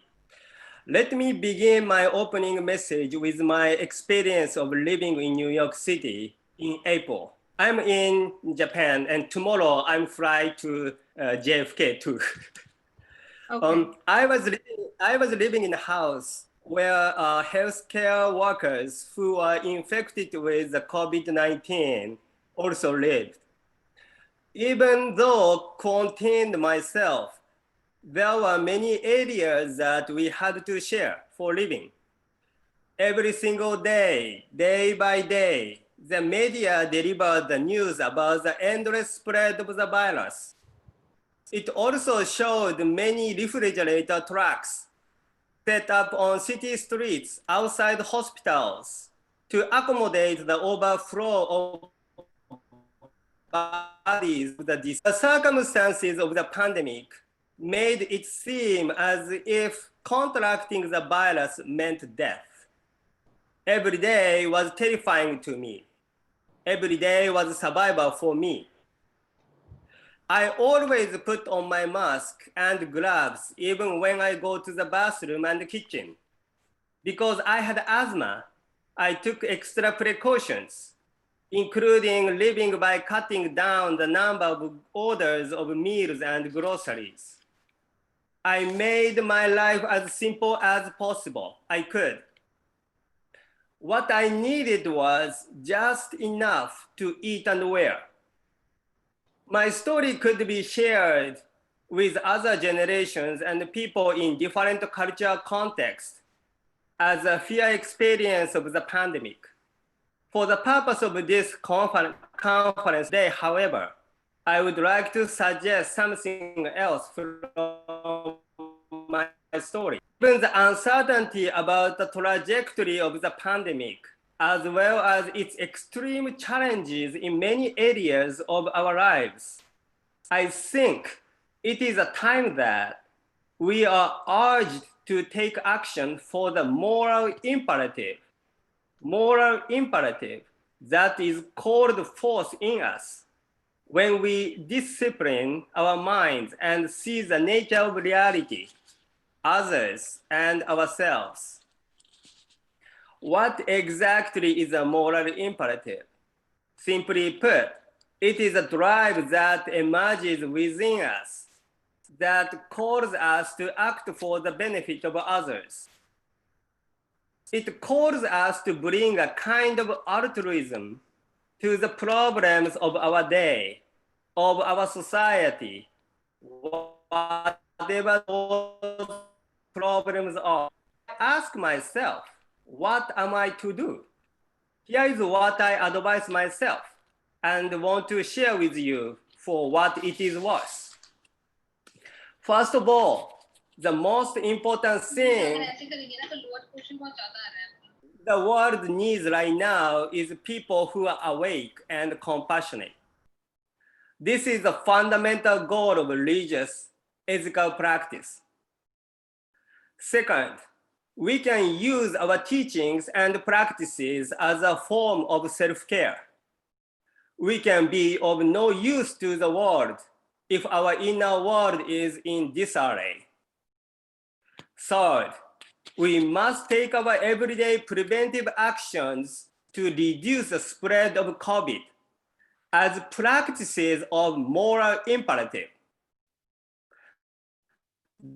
That is a chance we see to amalgamate between the science and spirituality as well. Social distancing does not mean emotional distancing. Wearing masks can be a practice of showing respect to others.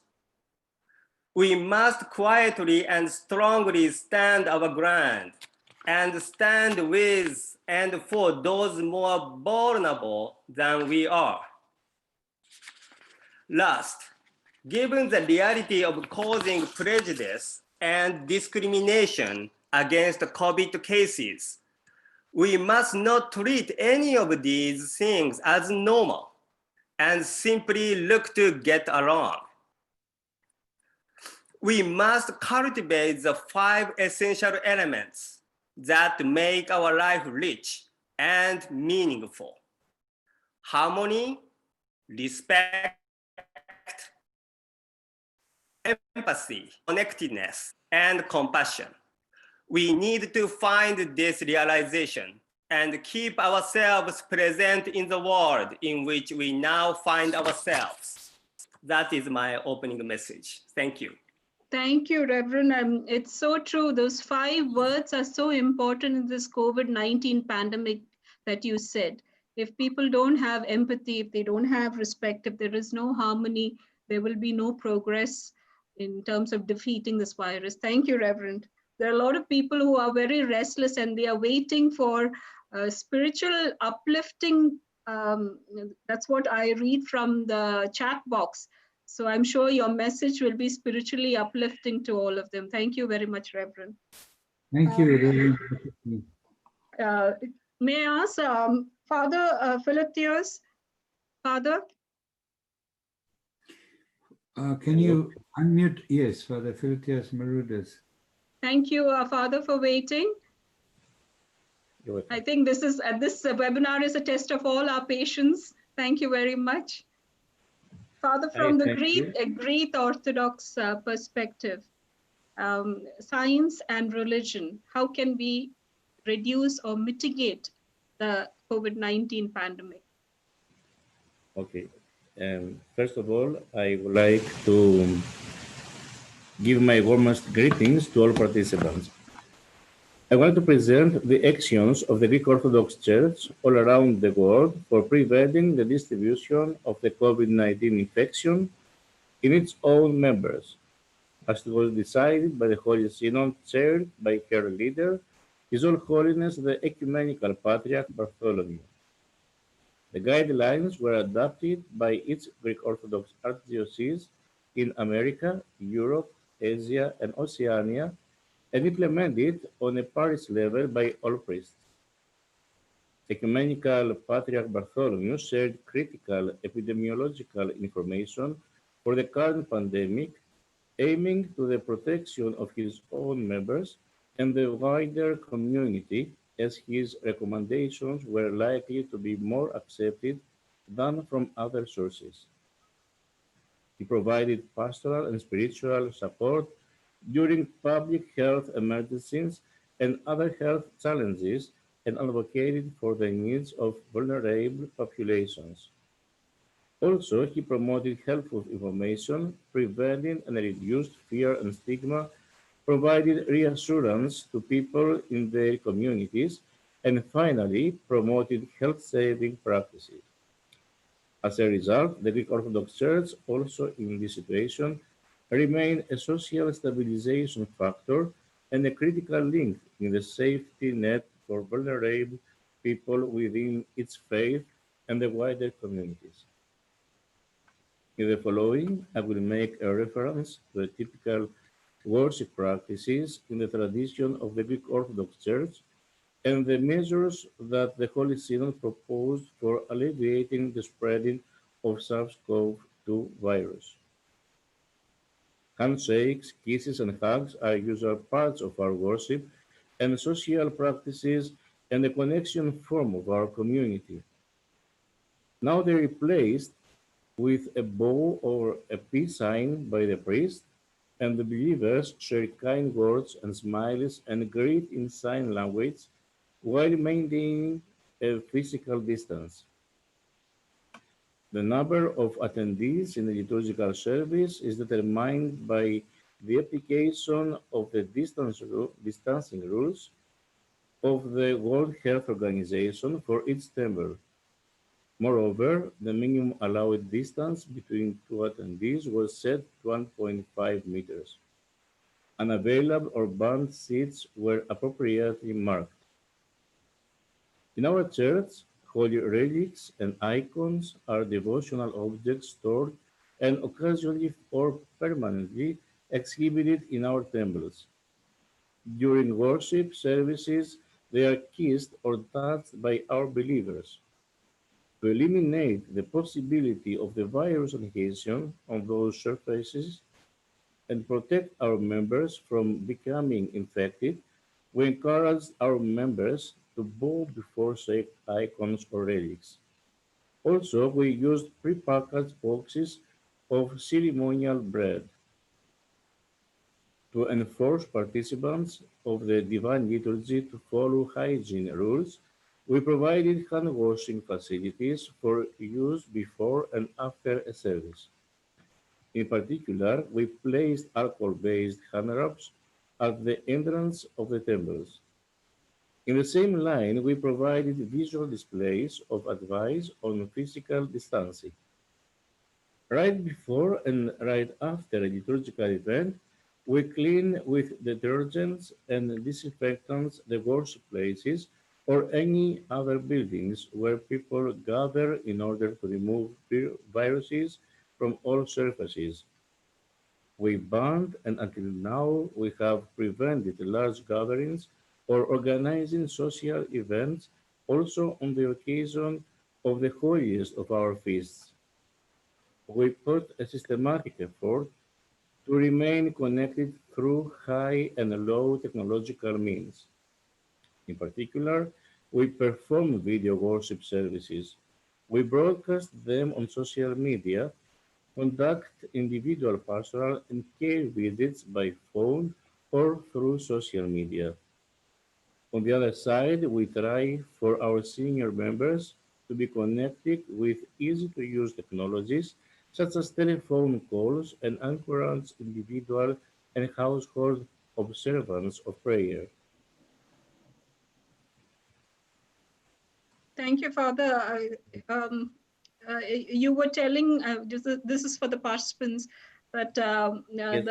what are the changes that have been taking place during the liturgy and service so that all precautions are taken during this COVID-19 pandemic, correct? Yeah, exactly. Yes. That still remains in our church. Is there anything else you'd like to add? Is there anything else you'd like to add, Father? As our ecumenical father has said, for us, according to our tradition, the most important at that moment is not the dangers of our belief, but the danger to lose our believers. So we have to protect them at that urgent moment. Yes. Danger is not to the belief, but danger is loss of believers. Exactly. All right. Thank you very much. That's really nice that the care is there, that all believers or people in faith are taken care of. Thank you, Father. You're welcome. Thank you. I'll go to Dr. Natalie Mobini. Dr. Natalie, you're representing the Baha'i faith, and you're the Director of External Affairs for the Baha'i faith. Yes. Yes. Thank you, Mary. I'm very happy to be joining this conversation tonight from Canberra in Australia.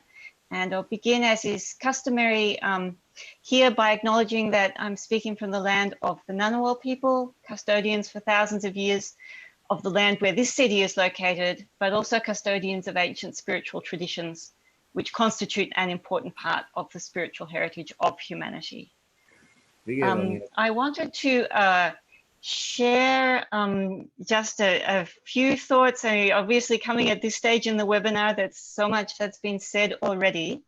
In relation to religion and science, I guess from the perspective of our faith, they're regarded as complementary systems of knowledge and practice, both concerned with the pursuit of truth. And human progress, as we know, has always been greatest when they have operated in harmony, that harmony being a fundamental principle of our faith. So religion without science can degenerate into superstition and fanaticism, as we know, but science without religion can become an instrument of crude materialism. So both are vital to the advancement of civilization. In relation to religion's role in particular in response to the COVID situation, I will touch just briefly on three aspects, which I'm trying to build on comments that others have made. The first is in relation to the physical, economic, and health impacts of the virus, where I think we've seen that faith communities have provided an army of people who are motivated to serve others, as well as a voice that is trusted by their own communities. So we've seen in virtually every country, religious organizations providing food and shelter to the most vulnerable, healthcare and health education in culturally and religiously appropriate terms. I am sure we can all think of many of examples of this, which reflect the fact that in so many places, religious communities remain among our strongest social networks, with some of the deepest roots and the widest reach. And one of the things I'm really taking away, I've learned from this webinar so far, is really some of the fascinating ways in which the health messages conveyed by science actually can be reinforced by reference to religious scriptures and teachings. You know, we're really seeing that harmony of science and religion in practical terms in that way. The second aspect of the response that I wanted to just mention is the response to the social, mental, and spiritual impacts of the virus. And here, as we've already heard, one of the deepest contributions, I think, comes from the fact that religion draws on stories of hope, faith, and magnanimity. And our world needs more than ever the hope and strength of spirit that faith imparts. And I think we've seen our religious communities continuing to try to offer that in really creative ways. We've heard some of those, including measures like live streaming or broadcasting of worship services. But to my mind, and from what I've seen, even more important has been the way that faith communities have helped to form myriad small networks comprising families, neighboring households, or other groupings, at a time when analysts are telling us that the importance of community and neighborhood is so vital. And I think we've seen across all continents really these micro networks that have played such an important part in connecting hearts to one another in times of isolation, and acted as a source of inspiration in an otherwise gloomy period. You know, I'm sure I've seen many of these WhatsApp prayer groups, online study groups, children's classes held on Zoom, all of which are really seeking to nurture within groups of souls precisely the attributes that we need at this time: hope, unity and fellow feeling, love for the neighbor and the stranger, a spirit of collective worship and common endeavor. I mean, these very qualities that we've been seeing are the attributes that make communities most resilient. In the words of, I think, our very first speaker, it's encouraging people to think in the mode of the we, not the I. And then the third aspect of religion's role, I just wanted to touch on that we haven't spoken about so much, but I think is very important, is its role in contributing to thought about how we will reshape and rebuild our societies. And you know, we know that leaders and prominent thinkers have really begun to explore fundamental concepts and aspirations that until recently have been largely absent from our public discourse. I mean, there's a moment here, an opportunity to adopt a transformative agenda as we move forward, and the voice of religion really needs to be part of that collective conversation to make sure that it includes clear voices that can articulate the spiritual principles that underlie our aspirations for a transformed society. And most fundamental to that endeavor from the perspective of the Baha'i community is the urgency of attaining higher levels of unity in and across our communities and societies. Rarely has it been more evident that our collective strength is dependent on the unity that we can manifest in action. It's clear, I think at this time more than ever, that we're all part of one human family. What hurts one member hurts us all. And we need to recognize our inherent oneness, which we heard tonight comes from the most ancient of our scriptures into the most modern. We need to recognize that in a very deep way that actually motivates us to reshape the way that we live and our social institutions to more fully reflect that truth of our fundamental oneness. I think I know our time is very short. I'll leave it Thank there. you, Dr. Natalie. You beautifully linked all the previous speakers to your talk, and thank you for putting it all together in a very wonderful perspective. Thank you.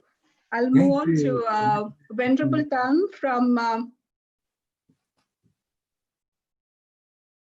is he there? Is yeah. From He is there. from He's Buddhism? There. Yeah, Fort Tan Venerable is there. Tan? Yeah, can Yeah, you, he's there. He's the Venerable Fort Tan, can you? Yes, yes. You are. Yeah. Go ahead, please. Thank you very much. Thank you, Professor Mary and Professor Russell. Thank you for the opportunity. Before I read my notes, I would like to draw your attention to some of the basic teachings of the Buddha. Right after the Buddha enlightenment, he teach the Four Noble Truths about dukkha, samudaya, nirodha, and moksha. That is the suffering, cause of the suffering, ending of the suffering, and the path leading to the suffering. The path leading to the end of the suffering. So this is very much about the medical science that we look at the symptoms and find the cause and establish the path leading to the end of the pandemic or the infection. So speaking of this, religions, I believe very much science, but in some way we support science as well. I often use one example in the morning when we look at the sunrise, and in the afternoon we see the sunset on the other side, on the left. Million years ago, the dinosaurs probably see the same way as seeing the sunrise and set like we do today. But I know that science has proven that the sun will not rise or set. It's the Earth rotating around. Movement of the Earth, yes. Yes. So which means that science can come up with a lot of theories, but how to get the people to perceive the right theory is another challenge by itself. So religions somehow talking about the mind, it's a complicated thing. There is many science topics speaking about the aspect of the mind. So I think in this regard, religions support science in some way. Science do need religion in some way. Okay, Buddhism talking a lot about interdependence. We are very well connected to each other. And also the concept of interdependence is good for us to understanding about this virus. Now the virus also needs the right conditions because it exists with conditions. It does not just exist by itself. So therefore, the right temperature, the right medium, the human contact cause this virus to exist. So therefore, if the conditions is not there to support the virus will disappear. Yes. And also, that also leads into another concept in Buddhism about the cause and effect, which means that if you do it right, then you get the right result. If you do it wrong, you get a wrong result. So therefore, it's not much to be blamed here and there. It's just, do you get the right way to act? You have the right advice or not? Okay, so who gives us the right advice in this pandemic? Then it's the science who understand some profession who spend the rest of their life understanding about the virus. They know very well, like a mother understanding about the son and the daughter, because she's been so long and looking at these children. So the scientists will give us the good advice of what the right way to do and what the wrong way to do. And also another concept I would like to go is the emptiness concept. When we look at this pandemic, it's not just about infection, but it's the whole load of problems, the economy, the mental health, the family violence, so forth. There's so many things. That's why the COVID-19 becomes such a big impact into human life. It's just not by itself. So therefore, look at from this, when we look at the virus, it's not just the virus. It's quite complicated there. So therefore, we not just treat the virus, but they all kind of things: the economy, the mental health, the family relationships, and also the idea of emptiness. That's a very, very important contribution for us to fight this tendency that we fight the virus with non-action. Sometimes we don't. A lot of people have to be locked down and stay home. They become very isolated. They become lonely, and they become very stressful because they inactivity. That they find themselves useless. But in Melbourne, they promote the slogan called "Stay Home," so which means that very instant in itself is the action of saving others, helping others, just by doing nothing. Stay home. Yes. Yes. Stay home. So what you say, Venerable, is fight the virus with inaction. Yes. Yes. So just stay home. So that loneliness. Stay home. Yes. Are fighting the virus. So the concept of emptiness here is quite important to fight it. So in these situations, I think religions have contributed in terms of compassion, because compassion. We're hearing this a lot. Compassion. Yes. At the moment, a lot of doctors and nurses, they are the scientists. They are scientists. They do a very good job in the hospital, but they also very stressful.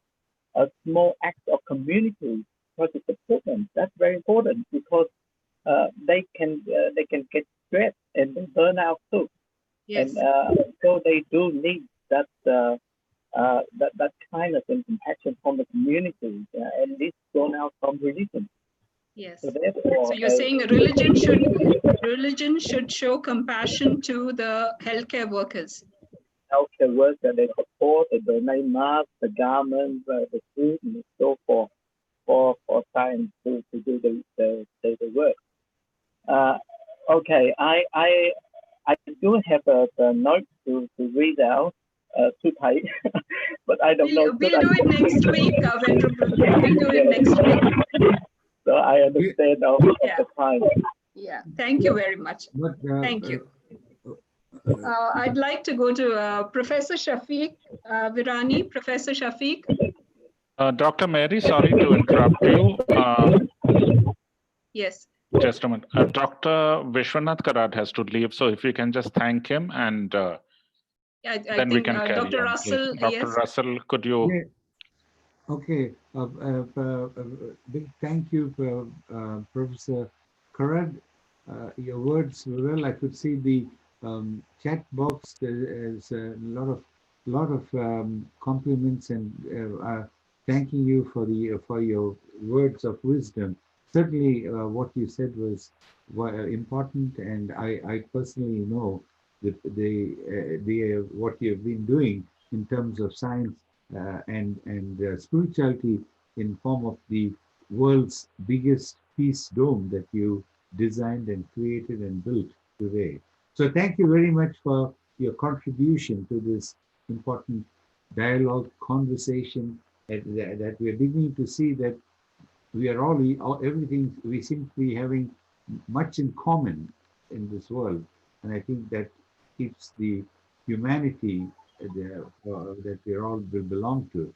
Thank you very much, Professor Karad. Thank you, Professor Karad. We'll move on to our next panelist, Professor Shafiq Virani. Professor. Thanks very much. Good day, Professor everyone. Virani, I'm very sorry. I know you woke up at 5:30 in the morning and you're waiting for your turn. Thank you very much. Not at all. Thank you very much. I've really enjoyed listening to everyone's presentations, and I wanted to thank you, the UNESCO chair in bioethics, and all of the moderators for hosting this important conversation and for your kind invitation to join everyone. As a professor of Islamic studies, I'll focus primarily on some Muslim responses to the situation. Thank you. I'd like to begin by quoting the words of a Muslim leader, His Highness the Aga Khan, regarding the pandemic. He wrote, "There had been sinister rumors that an epidemic was sedulously and remorselessly spreading westwards across Asia.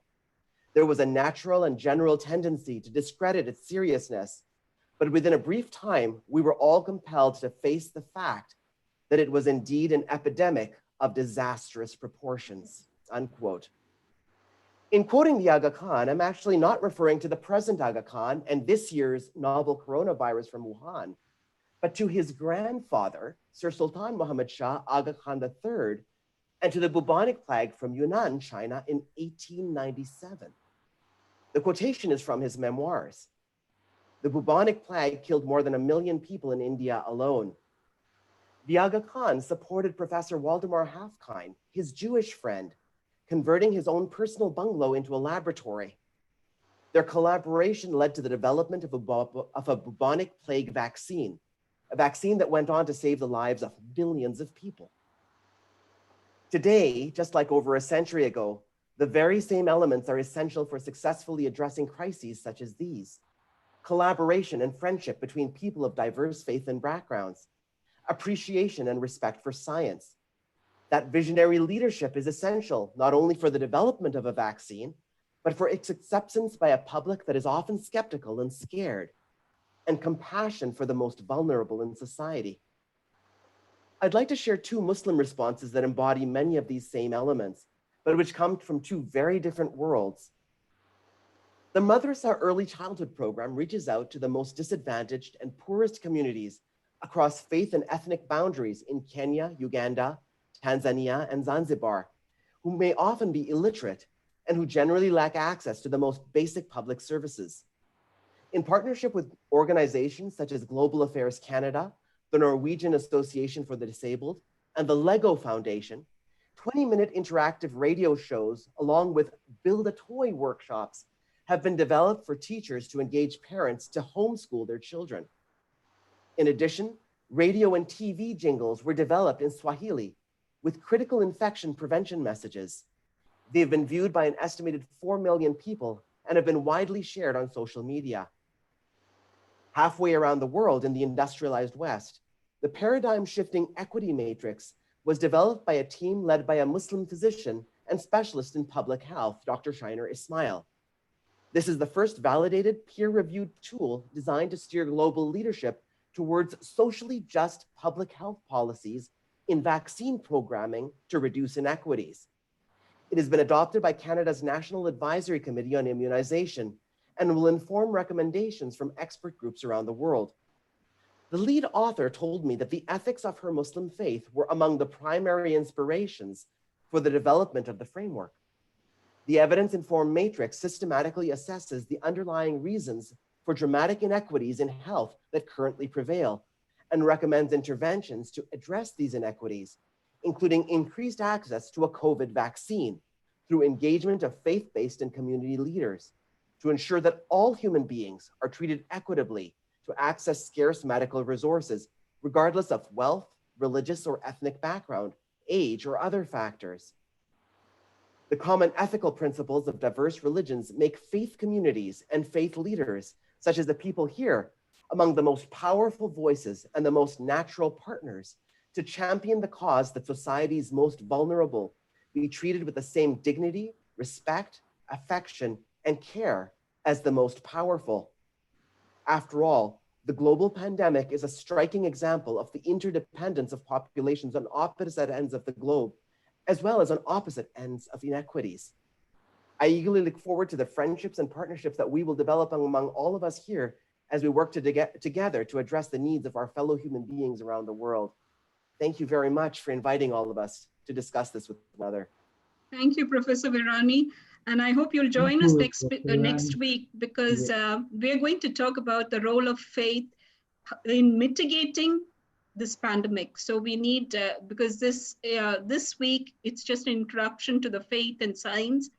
The next week, we'll be talking how we can help to mitigate the effects of this COVID-19 pandemic. So thank you very much. Thank you. Professor Deepali. Professor Deepali is from India, and she's a scholar in Hinduism. Professor Deepali. Please unmute yourself, Professor Deepali. You're muted. Please unmute yourself. You're muted. Thank you. You've muted yourself again.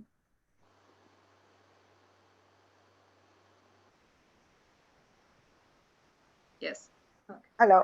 Am I audible to you now? Yes, yes. Go ahead, Professor Deepali. So thank you, Professor Mary, and to all esteemed panelists. Greetings from India.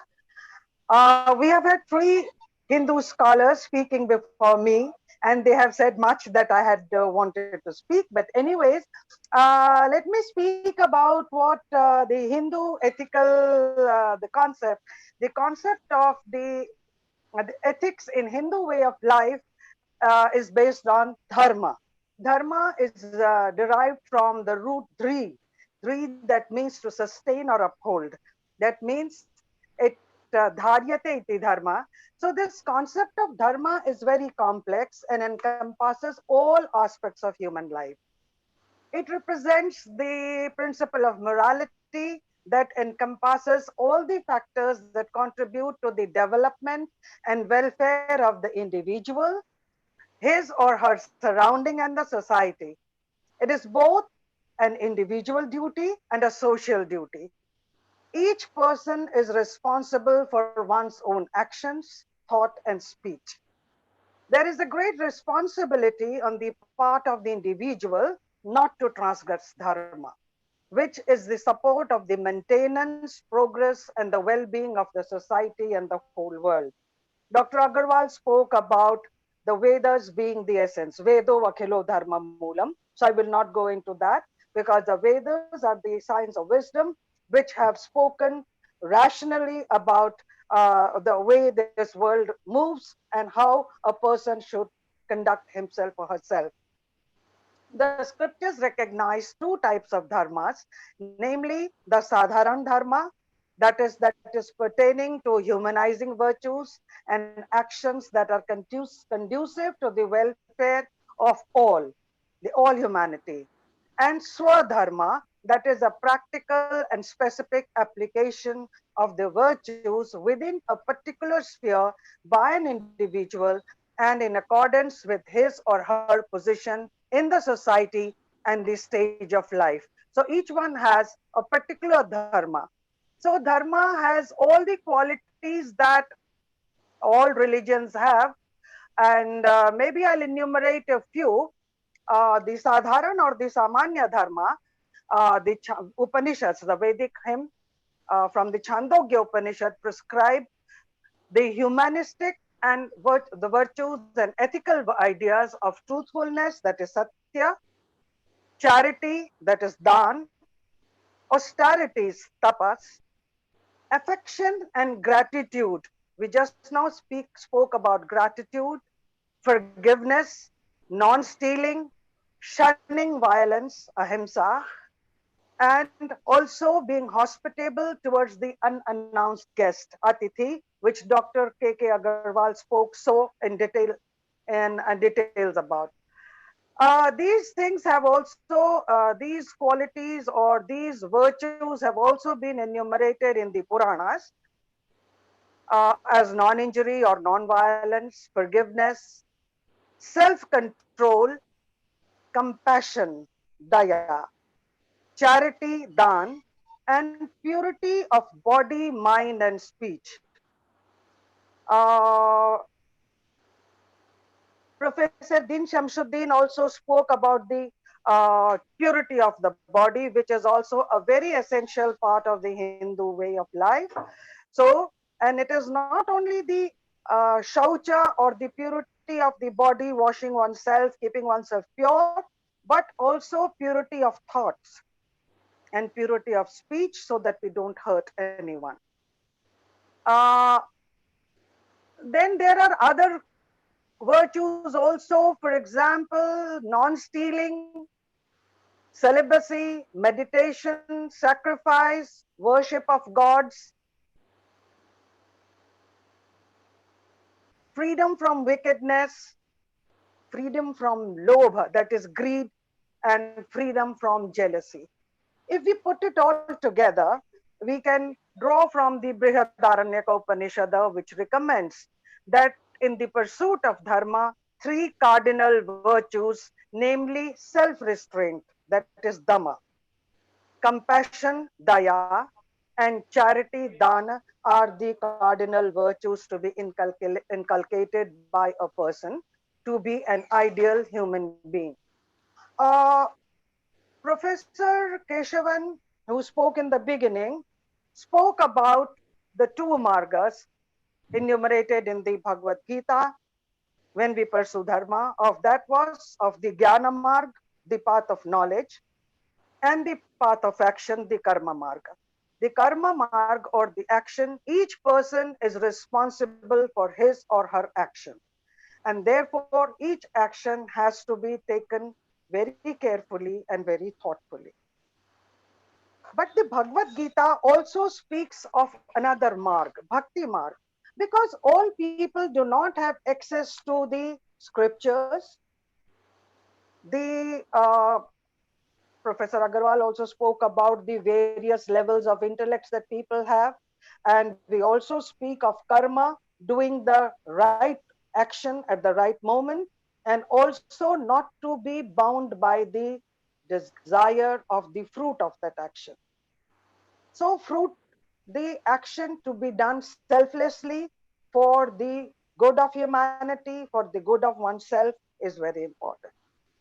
But for the common masses, there is another marg which is called marg or path, which is known as the bhakti marg, the marg of devotion, the path of devotion. And that includes prayer, worship of the gods, kirtan, singing the praise of gods, satsang, getting good people together.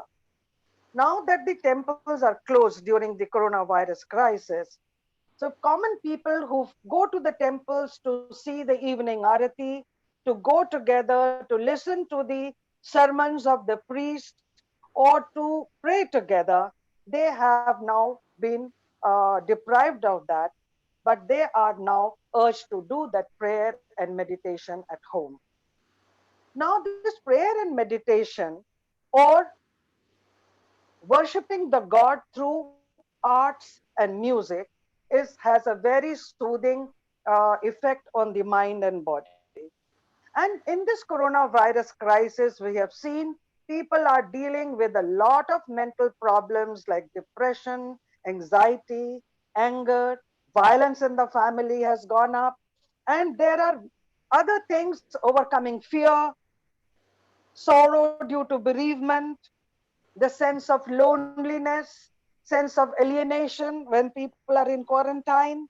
So these are things, which have affected the people. And a person can go above these by practicing mind control. Dr. Agarwal also spoke about the yoga, yoga chitta vritti nirodha. That means the controlling of the mind is yoga. That means when you connect the body and mind together with a conscious effort, that is yoga. So the control of mind and senses should be constantly practiced in order to maintain a detached attitude, says the Bhagavad Gita. A mind that is carried away by the wandering senses also carries away the sense of reasoning of a person, just as strong winds bear away the ship in an ocean. Therefore, it is recommended that one must practice constant control of mind as a prerequisite for meditation. Professor Dipali, Professor Dipali, we are going to discuss all this in the next webinar. Okay, so also then quickly, I must also speak about the daya, compassion that we have to speak about, the paropkar, and how people have to reach out to the others, the fourfold concepts of the four goals of life, and how we have to perform this dharma as a duty to oneself and duty to others. So therefore, when I'm afraid that many people have said what we have to say in Hinduism before me. So I will conclude here and I will then go on in the next webinar Yes, to we'll see continue. how Hinduism, yes, how these things can be used, to mitigate the Yes, threat of we the will. coronavirus. Yes, we'll do Yeah, that in the next yeah, webinar. yeah. I I do. think it is such a great disadvantage to speak at the end of No, I'm sorry, Professor Deepali. There are two more panelists that I need to bring in. Oh, I mean to say at the end of the speakers of Hindu religion. Okay, Thank you all so right. much. Thank you for the opportunity. Thank you, madam. Thank you very much. Thank you. May I ask Dr. Aman Haji to come in? Dr. Aman, I know you're having a duty now, and I'm sorry I wasn't aware of it. Are you still there? I'm here. Thank you Yes, very thank much. you. I'm very sorry. I wasn't aware that you were on call. Thank you No for coming problem. in. Yeah. No problem. Thank you so much. I wanted to express my appreciation to the UNESCO Chair in Bioethics and to my fellow panelists for the opportunity to speak this morning where I am and afternoon and evening where all of you are. As with many of the speakers, there is so much resonance within many of our traditions that I seek not to reiterate, but I wanted to share a few thoughts from the Islamic tradition to which I belong, and indeed which are concepts which are shared by many Muslims and indeed many in world religions. Within Islam, the concepts of faith and world, what we refer to as deen and dunya, are inextricably linked. They are concepts in which the compartmentalization of life is not deemed to be the appropriate way to approach life, but rather that life is to be approached in a holistic manner. And with this in mind, the COVID-19 virus, this epidemic, this pandemic has truly posed a challenge at multiple levels for Muslim communities and faith communities around the world. Within the Muslim tradition which I belong, that is the Shia Ismaili tradition, we believe that after the Prophet Muhammad, may peace be upon him, and his progeny, there were descendants or imams that we refer to as living spiritual guides that would provide guidance to the community in each successive generation to help them to navigate the challenges of their time, as well as to interpret the faith for the community. And during this time, we have seen various guidance that has been received by the Imam of the time to the community, both in Canada and around the world, to help them to navigate with ethical guidance, with spiritual guidance. And the Imam has guided the community institutions in the various parts of the world to also provide support to the communities. And I wanted to highlight three areas very briefly within the context of that faith tradition. So the first principle is that there's this belief in Islam that comes from the Holy Quran, that all human beings emanate from a single soul. And so from an ethical parameter, like with many of our faith traditions, there is this notion of connection with not only one's brethren in faith, but also in humanity. Number two, that human beings have a role, again based in the Holy Quran, of being khalifatullah fil ard, which means the custodians of the earth. And as such, we have a responsibility towards our planet and indeed towards one another. And the third point is knowledge and faith. That knowledge within Islam is seen as a reflection of faith. And as such, it is seen to be a facet through which an individual seeks to better understand God and seeks to use knowledge to better serve creation. Now, with those three principles in mind, the community to which I belong, the Shia Ismaili community, has sought to provide comfort to the community, guidance to the community in matters of faith, so that they while are living in isolation, are not isolated, and can still remain connected, both spiritually and socially. And as such, we have a variety of webinars that are being held in various countries for community members. There is a 24-hour TV channel for people to engage in, which provides guidance as it relates to matters of faith, but also to allow artists to come together and to produce musical devotional pieces to provide inspiration for the spirit. And we have also involved our healthcare practitioners within the community and outside the community in the broader society to provide seminars on health-related topics, so that the community at large can also tend to the various best practices as it relates to public health measures and hygiene.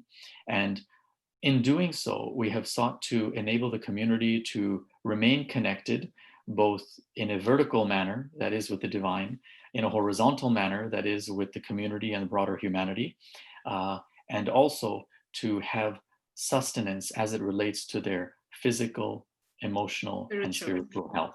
Exactly. So those are a few thoughts that I wanted to share, and I wanted to leave a final thought just as a recollection, as we are at this UNESCO Bioethics Chair, of this beautiful quote that is found at the United Nations Hall in New York, which is a poem by Sheikh Saadi Shirazi from Persia, in which he talks about the commonality of humanity, and that if we do not have pain for those around the world, then we cannot retain this name of human, for human beings are as a single body. And as such, I offer a prayer and wish for the peace and well-being and happiness for you and your families. And I do apologize for having to leave, but I do have to attend to my duties also as a physician. Thank you very much. Thank you. You covered the topic even for next week. So thank you. All right. Thank you. Thank you very much. All right. And our last panelist, and of course, we always save the best for the last, and that is Professor Rodney Clarkin. Professor Rodney. You can Thank unmute. you. Thank you. And very happy to be here. Thank you very much. So you're going to speak with regard to the Baha'i faith, right? You're the director of it. Yeah, right. Yes. Okay. Thank you. Thank you so much. I'm very happy to be with you all. I trust you can hear me. Yes, we can. I send my love and best wishes to everyone at this time. It's wonderful to get together for all of us to share our thoughts and our ideas on how we can make the world a better place for all of us to live. I'm going to keep my remarks brief, as I know the time has gone long for many people. Yes. I just want to actually summarize a bit of what I've heard and what I believe is true about all of our faith traditions, as well as what I believe is true about science as well. I believe that there are three ethical virtues that probably unite us all. They are truth, unity, and justice. And I'd like to just very briefly talk about those.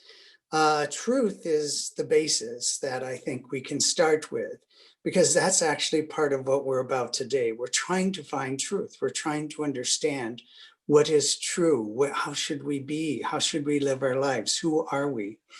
And I think both science and religion offer key and important elements to answering those questions. Science is essential for us to understand our material world and to be able to deal with reality. Some people have put science and religion in opposition, but I believe they are actually one truth. They're truths that we come to from different directions.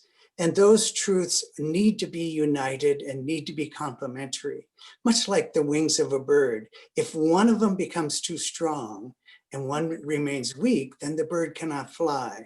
So we need to have those two truths working very strongly in our lives. And I think some religious communities fail to recognize science, and scientific communities fail to recognize the importance and value of religion.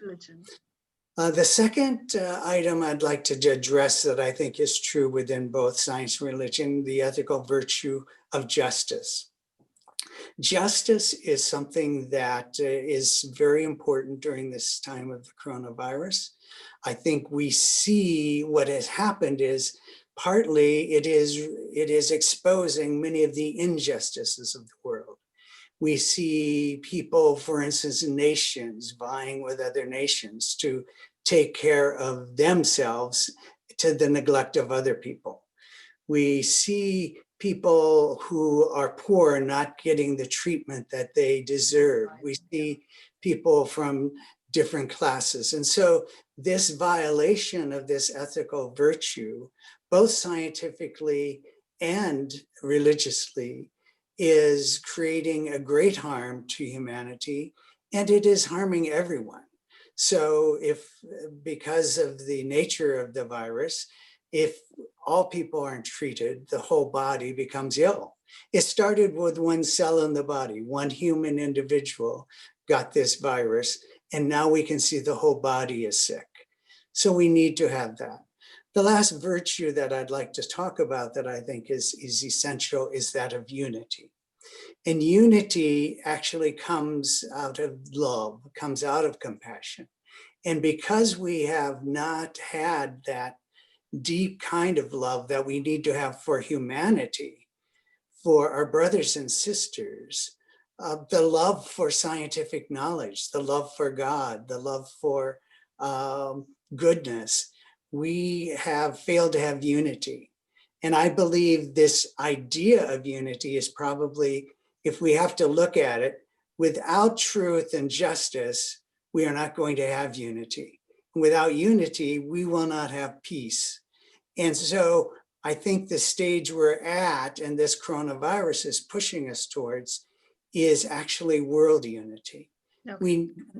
We're seeing, with the effects of it, that the whole world is affected. The whole world is got to work together, or else it will suffer. You can't have the heart saying, well, I'm the most important organ and I need to keep all the blood to myself. If it does that, it will kill itself. It needs to cooperate. It needs to recognize we are all part of the same body. We are all citizens of one country.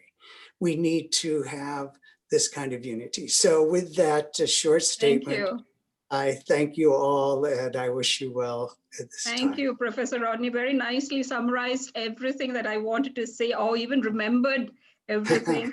Thank you very much. This is the purpose of this. We have received comments saying, you know, what is the purpose of this webinar? Why are we talking about religion? Why are we talking about science? But it's important for us to use our faith as well as science to defeat this virus. And it's important for us to come together as one body to fight this virus. And that is very important. And all the religions talk the same thing: compassion, love, empathy. The principles are all the same. So if we have, in principle, we're all the same, I think we can fight this virus. So thank you very much. And thank you to all my panelists. This is definitely an eye-opener for many of us, because we haven't been exposed to so many religions in one platform as we have right now. And we are speaking the same language. It is not a different language. We are all speaking the same language. And the purpose and the goal is also one. So it is important for us to remember. And I love your analogy of a bird with two wings. And if one is broken, then the other one, you can't function. So that is very important. As a body, totally, that's what UNESCO tells us. One of the articles, Article 13, is on solidarity. It is important, especially for a pandemic like this, that solidarity is very important. So thank you very much, and I thank all the panelists. We will continue this. The next portion, I give everyone time because I didn't want to hurt anyone. And I didn't want to stop anyone for the fear that I will get the backlash of, so I haven't, but what we'll do next week, because I'm making it clear that we will talk about how religion and science can help to mitigate this COVID-19 pandemic. So thank you very much, and I'll hand it back to Dr. Derek. Would you like to, because I know we have run over short time, so I don't think we'll be taking questions. So probably, Dr. Derek, you can give a few No, words. nothing specific. In fact, Professor Clarkin, I think, summarized that. And I loved that way you brought in the various organs of the body, each one having their own function. And I think that's so true. We had such a widespread array of multi-faith here on this panel, and yet everyone was united in purpose. I know it's a vast topic, it's very complex, and that came out from the chats as well. I hope by the next session, we'll be able to satisfy everyone. There were a lot of questions, and some of them I know were answered. But what Dr. Mary said, I think next time we'll be more focused in looking at how each religion can play a role during this pandemic. So looking forward to part 2. Thank you once again from the participants and from the people in the chat. Everyone deeply appreciated everything that was said, and I'm sure we'll have a wonderful session next. Dr. Russell, please. All right, thank you, everybody. Thank you, your distinguished panelists. I know we had a plan, for a 5-minute message, but this indeed, we are a little over time, but we certainly got all of you in, got all your messages and indeed your words of wisdom. And I think Dr. Deepali was saying coming to the end, but at the end, I think Rodney had the advantage of bringing everyone together because you very appropriately put everything together and gave an analogy of the body, the heart saying, "I'll take all the blood and then kill itself," which is true. Anyhow, what we're going to do is, this was the introduction. We had all of you from not only from the religion, but leaders, but also from the sciences to come together. And we've seen this great here, solidarity. I think Article 13, solidarity and cooperation. If anything, that was the clear message that we got today. And I'm so delighted that all of the leaders from the various faiths, as well as the scientists, came together and in fact, put this together. So the next week, the next session, or the part 2, is where we'll go into the discussion, taking some of those questions and looking at areas. So bear with us for today, but I think overall it was wonderful to get everyone to give their perspective and to bring their tradition, their message, and for us to be enlightened with this wisdom, as it were. So thank you all very much, and particularly to all who got up at 5:30 and in the morning, and we, of course, in Australia, it's 12 o'clock in the night, to Des and myself and our venerable Porten. We are and also Natalie in Australia. Okay, so thank you, everyone. Thank you to our participants. Great to see so many of you still there. And we'll all meet again next Sunday, okay? And we'll continue this wonderful conversation. And as Dr. Virani said, I think we might be able to come together after this to have a conversation, extended conversation, in terms of coming together with some of these ideas, bringing some thoughts from this group, coming out with some guidelines, some thoughts that we can put together for everyone. So stay well, stay safe until we meet again. Thank you very much. Bye. Thank you. Bye-bye. Bye-bye, Tim.